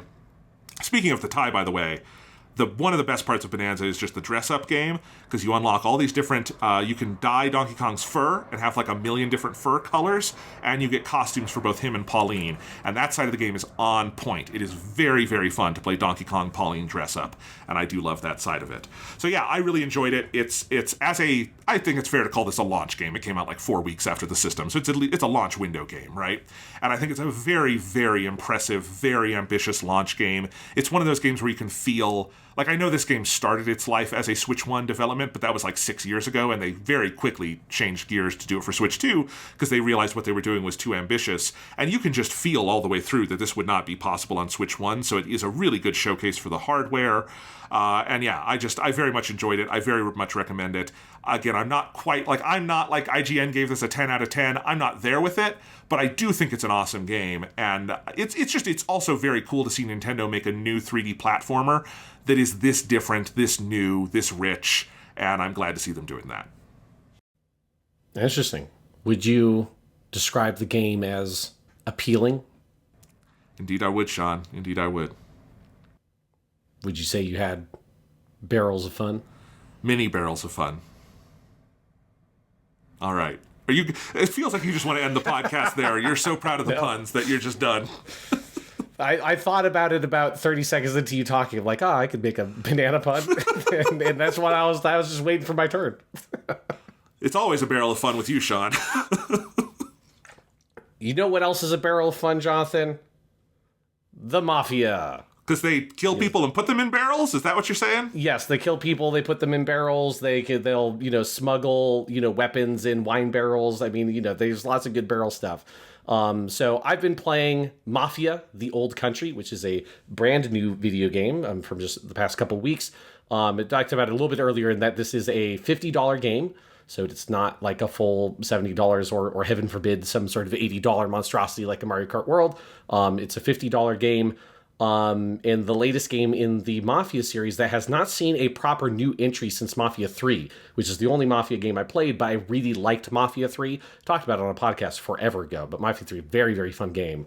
And they've just been doing like remakes and remasters of Mafia 1, 2, and 3 since. It feels like they've done like 5 of those. I can't keep track of it. But this is their brand new game, and it is very interesting because it is, in terms of setting, it's very different because, as the subtitle implies, The Old Country, it is set in Sicily, so it is not the like New York mob, which is kind of what these games have always been broadly focused on. Mafia 3 is a little bit different because it goes to Vietnam era, but it's very like Godfather, the video game, only without being literally Godfather, the video game, because I realized that's a thing that actually existed because video games are crazy. But it's not the Godfather like Michael Corleone in New York style. It's like when Michael Corleone goes back to fucking Sicily and all the fucking crazy shit, he falls in love and all the crazy shit happens. Or it's like the arc early in Sopranos where they go to Sicily for an episode and like, these fucking Sicilians are goddamn crazy. And I like that. I like that in Mafia stories whenever the like New York people go to fucking Italy and they're like, oh my God, holy shit. It's all the Robert De Niro parts of Godfather Part 2. That's like the vibe of this. So you're back in the Old Country. And the other really interesting about it is that it is set in the early 1900s. The game starts in 1904, and then as you play, it does some time jumps. I think it's 1907 in the part that I'm at. I'm not done with the game. I'm probably about halfway-ish through. I just started playing it the other day. I mostly bought it almost kind of on a whim because I was at a part in Elden Ring where I was just like too tired to try to play a From Software game. I'm like, I want to play something kind of more relaxing. And I'd seen some impressions of Mafia the Old Country that made me pretty interested in it. And because I had the memories of playing Mafia 3. And it's a really interesting game because it's got a kind of an old school feel to it, where it's got an almost like late PS2, early 360 style design, where it is technically set in an open world, but it is not an open world game. It's not a Grand Theft Auto or like the other Mafia games that are very Grand Theft Auto-esque open world games. It is more like it would otherwise be a level-based game, but all the levels just are in this big map of this valley in Sicily. I say big, it's not big by open world standards, but it feels very expansive because it's this big open kind of nature expanse with a bunch of small little villages and stuff. So you are in like the Sicilian countryside. You're not next to any big cities. And it is about these kind of fairly smallish mafia families, or Nosa Nostra, because they're Sicilian. They constantly refer to it as our thing, which is what the Italian mob is. The Nosa Nostra just means our thing, which is an incredibly cool way to refer to your criminal enterprise. It's like, we don't want people messing with our thing. It's very slick.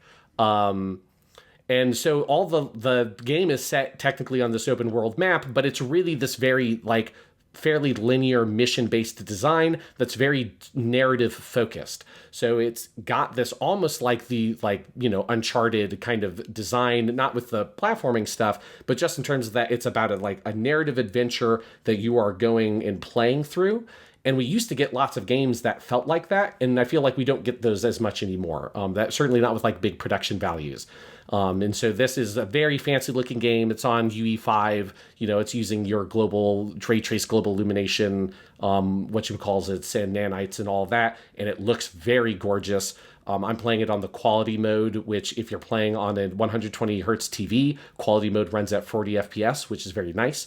And I think that's like the right thing for this game, that you want a really pristine looking image, and the image quality I think is really great in that quality mode. And it just has such a thick sense of mood. Like, it captures the tone of this kind of mob story, and that Sicilian, like, these people are kind of fucking crazy. They're out in the countryside. They kind of get to run their own shit. And it's like just like more aggressive. They're more violent. It's more kind of fucked up underneath the surface of all the pleasantries, even more so than regular mob stories. And it really captures that energy incredibly well. The plot itself is not going to like blow your mind. It's very like kind of classic mob story where you play as a character named Enzo, who basically you start the game, he's been sold into a form of like indentured servitude in a mine run by a certain mob family. You kind of, the early parts of the game, you see how awful this life is, where he's in a sulfur mine, just mining out sulfur, and it's horrible. And a huge mining accident happens that basically kills a bunch of people, and Enzo gets enraged. He attacks the mob boss who's running the mine and then flees. And where he ends up fleeing to unknowingly is into a rival mob boss's territory. And so this rival mob boss, Don Teresi, basically takes you in purely just to spite this other mob guy, right? He doesn't really care about you, but he's like, hey, like, I'm not going to allow this other dude to kill someone on my fucking land. So he kind of takes you a little bit under his wing. And then it's all about you as this like young guy who has no family, no kind of prospects in life. All you've got is like this kind of deep-seated anger, but you also got a bit of a heart of gold, and you've got this passion. And he slowly starts, rags to riches, working his way up the kind of criminal enterprise. He eventually gets made and becomes part of their thing. And so you get kind of all of that, and him slowly kind of getting into this deeper world in almost a Goodfellas-y kind of way. But at the same time, classic problem is he falls in love with the boss's daughter, who also loves him. And so you've got this kind of the conflicting loyalties of him, his loyalties to the Don and that family, while also he, I think, clearly understands that there's some shit that they're doing that is not right. Like, even outside of they're doing crimes, there is that sense of like, it is all a power game, and the loyalty stuff is an excuse that people say. And so he's kind of discovering that and fighting with that sense of loyalty there, with his desire to be with this girl who also has lived this life where she doesn't get to live the life she wants. She has to live the life her powerful mafia boss father wants her to live. And she sees this opportunity with Enzo to have a different kind of life that she wants to have. And so it is telling this great kind of character-based story about all of that. And then within that world, you are, of course, as you're starting to come up in the ranks of the mob, you're going off and you are getting missions where you have to go, and you're getting into big action scenes. So the gameplay is very staid. It's very it's very narrative focused. You go long stretches, like a couple of hours at the beginning of the game, and you have very little combat. There's like a knife fighting kind of mechanic where you have kind of knife duels, because again, they're Sicilians, and I don't know, I guess the Sicilians love that shit. And they're like getting their fucking butterflies knives out and having a big duel. You have a little bit of that early on. I don't think you shoot a gun until like the third hour of this game. It's very deliberately paced, but in a way that I really like. Like you just really seep into the world, you seep into the characters in the drama, and they like tease out your character getting pulled into the violence and the criminality of all of these things. And then when that violence happens, it's not like, the most mind-blowing third-person shooter or anything. It's very mechanically, it's a very by-the-books third-person cover shooter. But the thing that this game has is the same thing that Mafia 3 had that made it very fun, which is the game feel is really great. And the game feel expresses a fantasy of this kind of violence that is very kinetic and very powerful. I don't think it's quite as good as Mafia 3 was at that. Like Mafia 3 was really, really good with the hit reactions, the sound effects, how powerful the firearms felt. This is not quite at that level, but it's close. And I think it's like, even if mechanically, like this game would not be good if you played a horde mode or whatever, because it's not about the mechanics. But as an expression of the narrative, as an expression of violence, the brutality of the firearms, how intense they feel in their characters' hands is really potent. And it's really enhanced also by the setting, meaning you do not have automatic firearms. These are early 20th century guns. They're all bolt-action rifles, a lever-action rifle, a double-barreled shotgun, a revolver. You've got like the most advanced feeling gun is like a Mauser semi-automatic pistol, is like the premium fucking thing you can get, at least in the part I'm at the game currently. And so that just gives the gunplay this very different feel from most other third-person shooters, where it's about very deliberate shots, is about each shot feeling powerful and deadly and intense. And there's something about that with the combat that's really great. And then also there's driving around in cars and doing car chases. And that's fun because you're in all these like Model T Ford ass looking like early automobiles. You're not riding around in big hot rods and stuff. And there's like a stiffness and a clumsiness to the driving that feels like a very deliberate extension of you are like, if your engine stalls, you get out and you have to fucking crank the front of the engine with a little crank that's in the front. And there's a little engine crank mini game, and so there's something about that where it like Mafia 3 is expressing a very specific fantasy pulling from certain kinds of media of mob stories. And this one Mafia 3 had its valence of the Vietnam element of it, and you're playing as a Vietnam vet, and that was fucking awesome. Here it's this early 20th century, like 1904, 1905 Sicily, and how much they put that vibe into the game in kind of every corner they can, into the art design, the performances, which are great. I think like both the motion capture and the vocal performances are incredible. The writing and then the gameplay, all of it really comes together to create a really seamless, very effective narrative experience.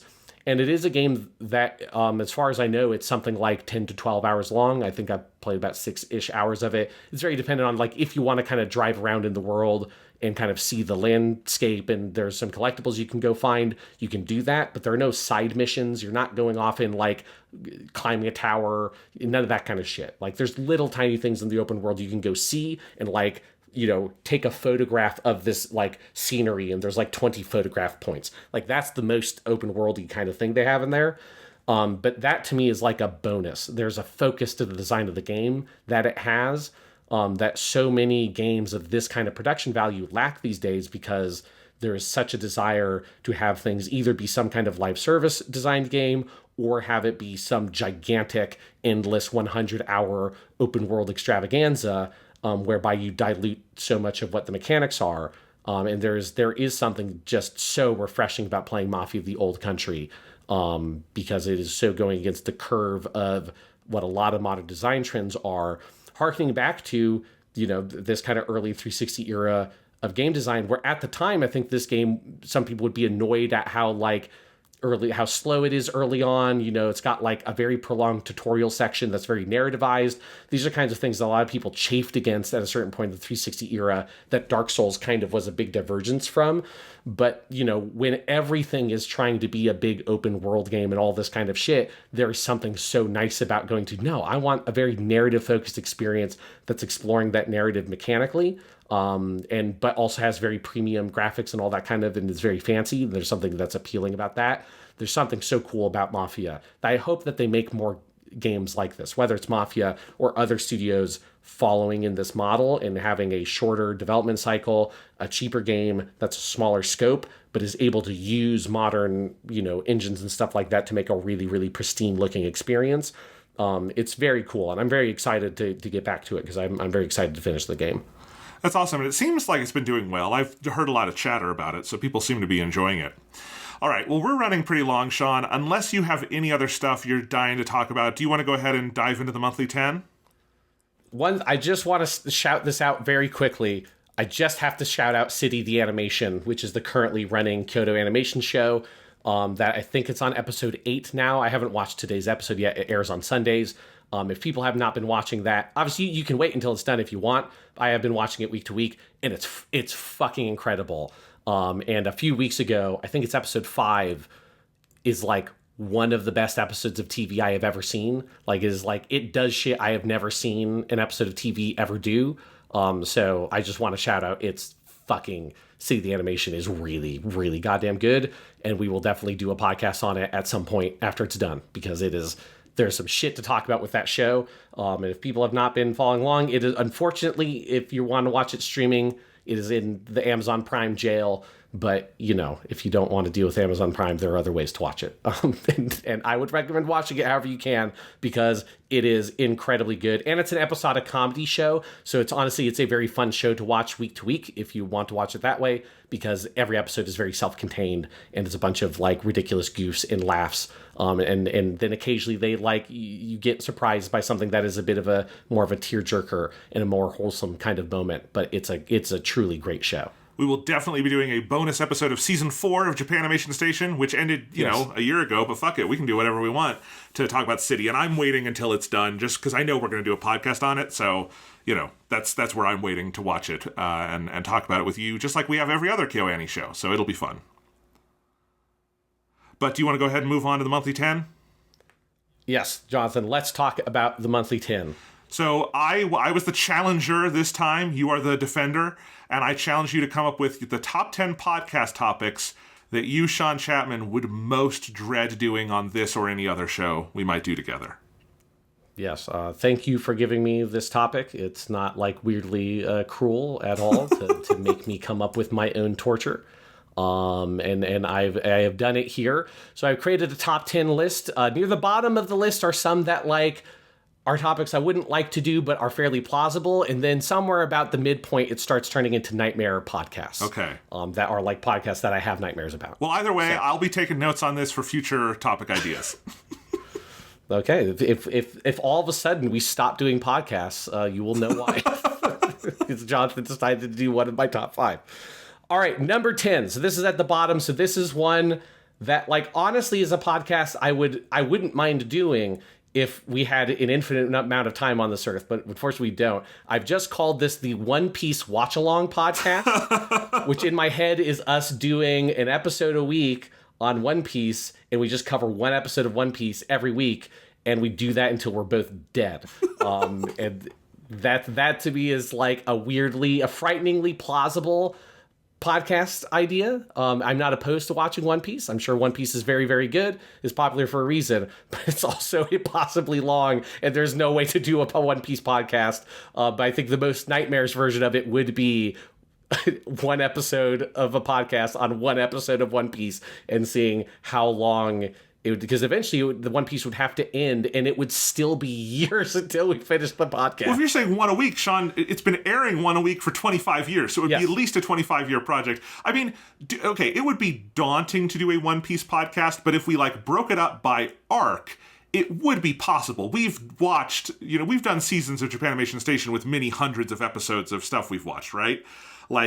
It would be possible. The way you're imagining it here, this is the impossible version, or the possible, but it would be the rest of our natural lives.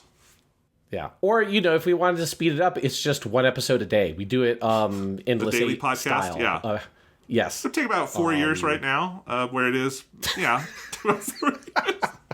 Can you imagine how tedious that would become? To record an episode of a podcast every day for 4 years on one topic? Oh my God. We haven't gotten sick of each other doing it weekly, but I bet we would if we... Yeah. All right. So that was my number 10. Number 9, I tried to come up with what is the worst movie that we plausibly would do a podcast on. And so I came up with number 9 would be the Dragon Ball Evolution podcast. Oh, God. You weren't satisfied with making me watch Dragon Ball GT, and you make me watch fucking Dragon Ball Evolution 2. Yeah, I agree. I'm not writing this one down in my notes because I don't want to do this one either. I don't want to do that. That would just make me sad. But that's the thing, is that's the kind of bad movie that it's about something I love so much that it would just make me sad. There would be no fun in it. There would be no benefit to us. Yeah. Yeah, I think we'd be desperately clinging on to any moment that Chow Yun-Fat was on screen. Just to have him there. Yeah. it's like my emotional safety, Chow Yun-Fat. I'm sure it also would be sad because you have to deal with him being in that fucking movie. But it's like, it would be your one, like, saving grace in brief moments watching it. It is like in my nightmares is you being like, well, we did all these other Dragon Ball podcasts. Why not do Dragon Ball Evolution? And then I scream and I wake up. Tell you what, Sean, I promise I will. I really promise I'll never suggest that, but I won't until we've at least done like full episodes on every other Dragon Ball, moving image media that we could possibly do. The DBZ episode, the original Dragon Ball episode, the Super episode, just all of the Super Dragon Ball Heroes mission anime episodes, the Plan to Eradicate the Saiyans, every movie, all the specials. It would be so we'd have to do a lot of podcasts before we get to me getting desperate enough for Evolution. I'm bummed you took my joke because I was about to say the Plan to Eradicate the Saiyans is the most obscure piece of like Dragon Ball media content we could do before we get to Dragon Ball Evolution. We do that and the remake version of it, in the same episode to compare it. All right, that was my number 9. My number 8, I've just called this the Occasional Thomas's Occasional Quizzes. This is inspired by what I felt was one of the most awkward recording experiences I had on the podcast, which was when Thomas came up with his Lotus Juice lyrics quiz that I had no idea was going to happen, and being like, I don't have the lyrics to his songs memorized to the extent that I could just pull that information off the top of my head totally unprompted. And so this would be a podcast where Thomas goes off on his own and creates 5 or 6 other similar quizzes that are like, you feel like you maybe could know it, but there's really no way you're just going to get that information out of nowhere. And he just presents it to us, and we just have to be flummoxed for 3 hours trying to come up with answers to questions we can't quite get to. Well, he's too busy these days to come up with all of that. So you're in the clear. I think you're good. This won't happen. You say that, but who knows for sure. All right. My number 7, I have called this a test run of Jonathan's new ADHD version of the Game of Life. This is inspired by when we did, I think, this your birthday episode where you had your crazy Monopoly game. Chaos Monopoly, that was a fun... Yeah, that was a fun enough recording in and of itself, but I like to imagine that, I don't know, perhaps we had some other crazy giant years-long pandemic that you lost your mind over, and then you come back and like, this time it's the Game of Life, and it's like a 5-hour episode of us playing the Game of Life with like these rules that are like kind of halfway defined because you hadn't fully figured it out yet. This is one that keeps me up at night. Well, I mean, the truth is I've just continued to refine Chaos Monopoly. Chaos Monopoly is on version 2.0. The rules book is about 60 pages now. And, in my mind, we're moving on to Chaos Monopoly 3.0 Magic and Wizards, where I will add Magic and Wizards to the game. I don't know how I'm going to do that, but that's the next game I'm inventing. Yes, and then once you're done with Chaos Monopoly, then your sights land on the Game of Life.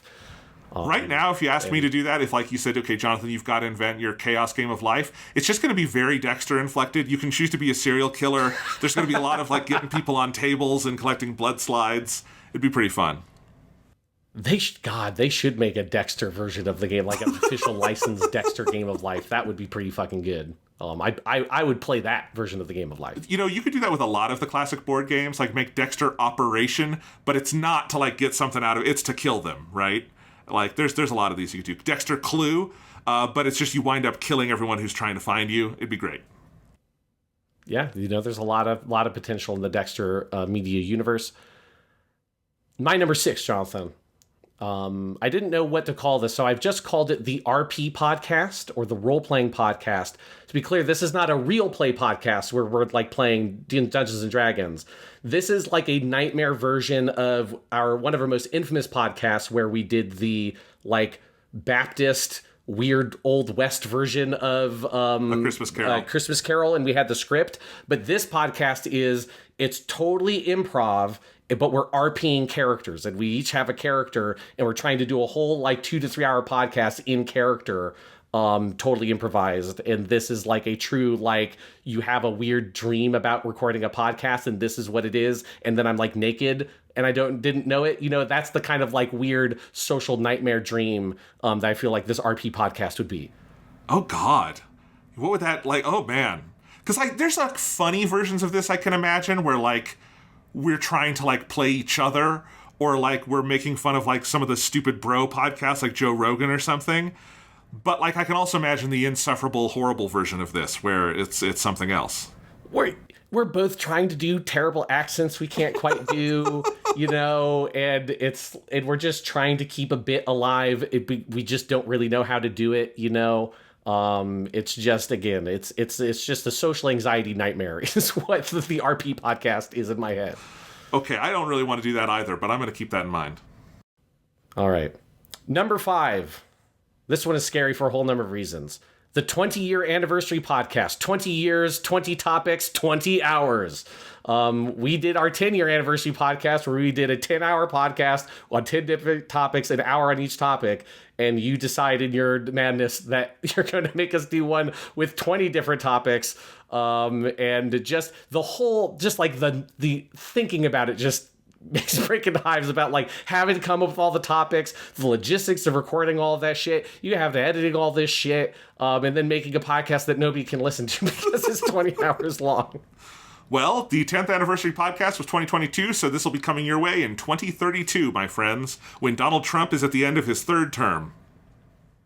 Yeah, it's just because that's the other scary part about it, which I'll hit with another later one, but how old we would be when we're doing the 20th anniversary podcast, I don't want to think about. All right, number 4, this one would be very much as much of a nightmare for you as it would for me, maybe a slightly different flavor of nightmare, which is a series of podcasts where we review all the Chris Chibnall Doctor Who episodes that we originally skipped over. So we did the first season of Chris Chibnall, which would be season 11 of Modern Doctor Who, and we recorded that our traditional style where we did an episode of the podcast for each episode of Chris Chibnall Doctor Who. We then covered it like sporadically where I, you know, unfortunately watched the rest of them and would occasionally check in on it on the podcast. But this would be us straight up going kind of like the One Piece watch along, where each week we would watch an episode of Chris Chibnall's Doctor Who, starting with the New Year episode after his first season, which is the first one we decided not to do, and going all the way through to the Regeneration. And The Power of the Doctor, I think, is the name of that episode. That is not good. And this is one that like scares me because, again, it is like a frighteningly plausible nightmare podcast. So, Sean, I have a story to tell you here, and I just ran out of the room to grab something to show you. So, after we finished the last season of Shooty Doctor Who, that was very bad.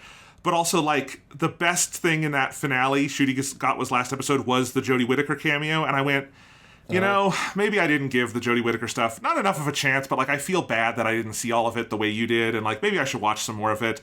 So I went, I should watch some more of her episodes. And I went, where's Doctor Who streaming? Actually, you know what? I don't want to find that out. That's too hard. I have the whole physical media collection. And you know what? I found on eBay the Jodie Whittaker set. Here they are in one DVD set. I paid $10 for all the Jodie Whittaker episodes. That felt about right on DVD, so I don't have to figure out where they were streaming. Now they're actually streaming nowhere, so this was, you know, it's good to have. I watched her first episode. I have not put these DVDs in again. That is as far as I made it. I made it through the Tim Shaw episode, and I got to the end of that I believe that episode is 7 hours long. At least it feels that way, because it never ends. The woman, yes, the woman fell to Earth. Just... Yes. I got, and you know what? That's not even that bad an episode, but I got to the end of that, and it's one of the best episodes of that season. Yeah. And I've not seen any more, and I don't know if I will ever put these DVDs in my player again. There you go. So yeah, I would dread that, Sean. I don't want to do that podcast. Yeah, I think I think if we had tried to stick through it and kept doing Doctor Who podcasts our traditional way through all the Chris Chibnall years, I think the Flux season would have made us stop doing podcasts ever. Like, I think it would have just psychically destroyed us so much trying to process and understand what was going on. It's just like doing that episode by episode, it would just kill us. Yeah. So, I agree that this is a very bad idea for a podcast. All right. My number 3, this we're really in some like truly nightmarish shit. Number 3, I didn't exactly know what to call it. I call it the podcast time capsule. I don't know what else to refer to it, but the topic of this podcast would be we listen to and react to old podcasts re-recorded from like the old days, like when we were recording off of the microphone on your MacBook, the built-in microphone. Like we're going old school, and we have to listen to some of those episodes and react to them. This is truly, again, like if I have like a fucking, wake up in a cold sweat in the middle of the night, maybe this is what I was having a nightmare about.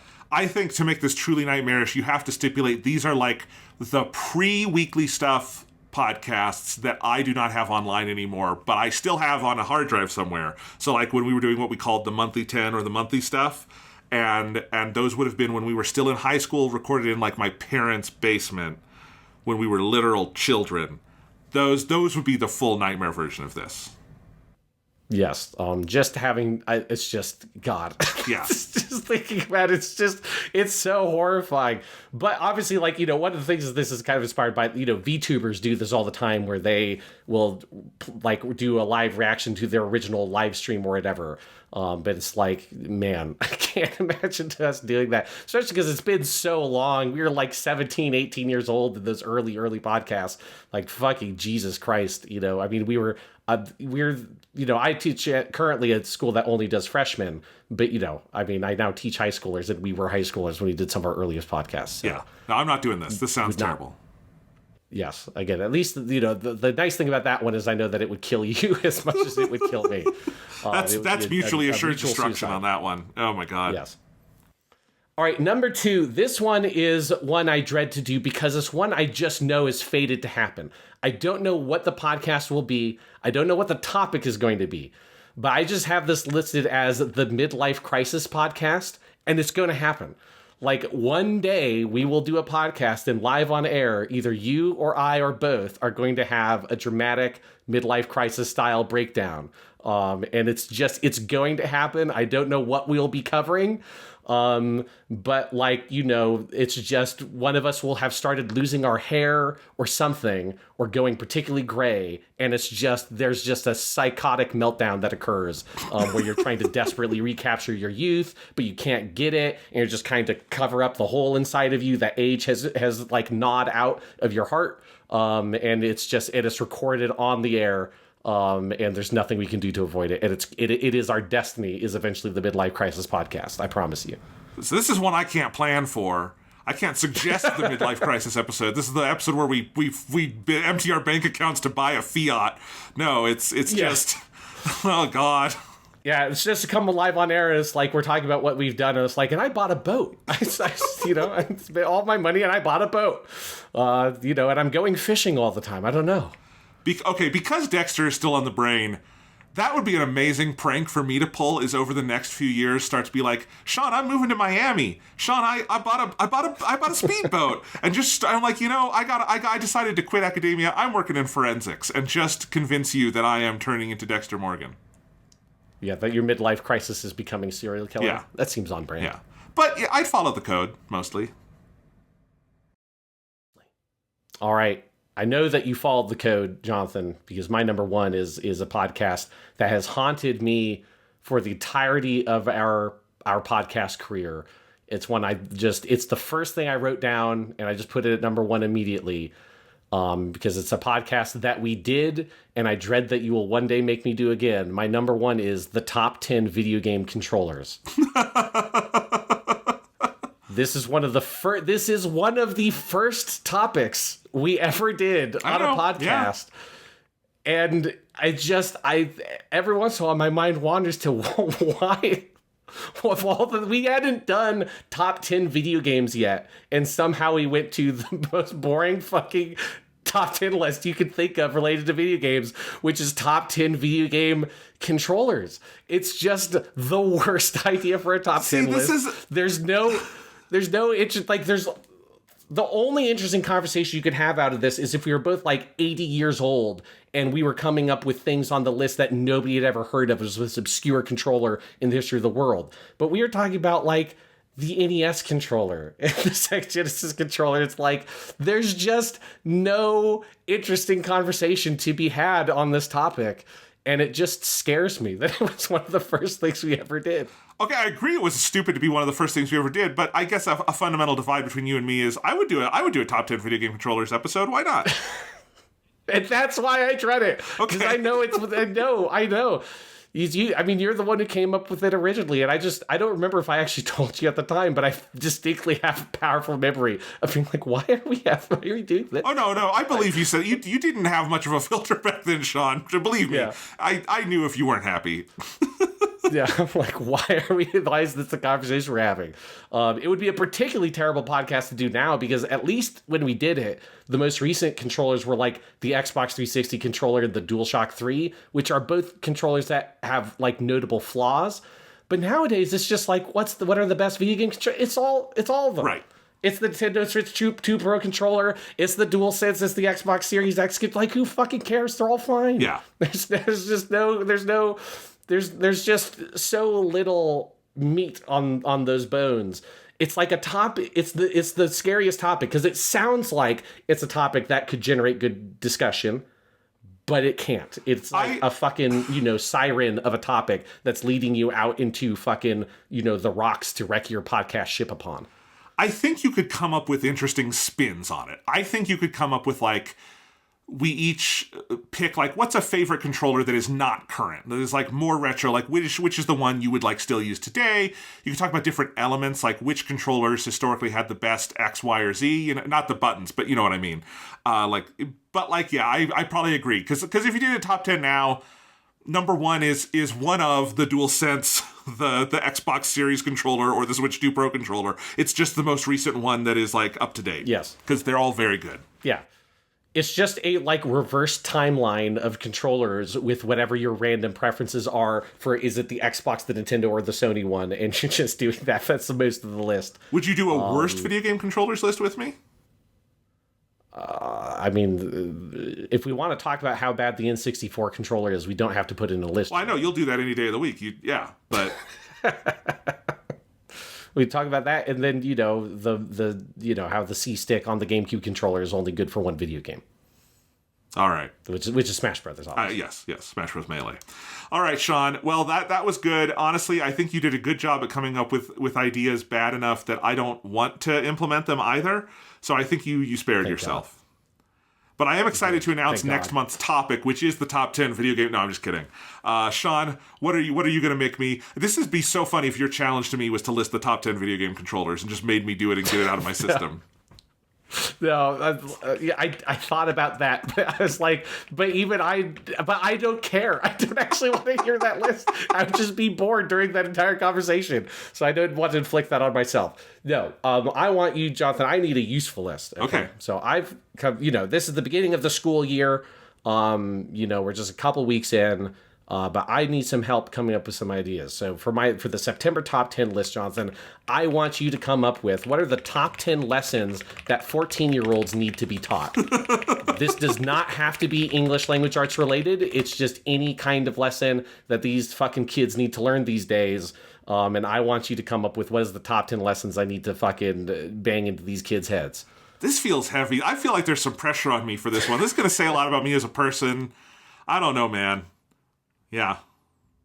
You can take it as seriously as you want or as humorously as you want, but do understand I will be doing these in my classroom. And any serious consequences of them, I will just blame them all on you. Well, because of that Parent Bill of Rights, I don't think you can actually do the ones I seriously think they need, but okay. You can be a rebel. I can put it up instead of my top my 10 commandments list. You know, I could put that up in my classroom. Well, yeah, no, Sean, next to whatever 10 commandments posted that my top 10 list will just be the 10 commandments. The top 10 lessons your kids need to be taught are: I am the Lord thy God, there are no other gods before me, do not make a graven image. Yeah, those are the 10. Yeah, don't covet other people's slaves. It's just not cool. Just, you've got your own slaves. Be satisfied with the slaves you already own. You don't need to covet others.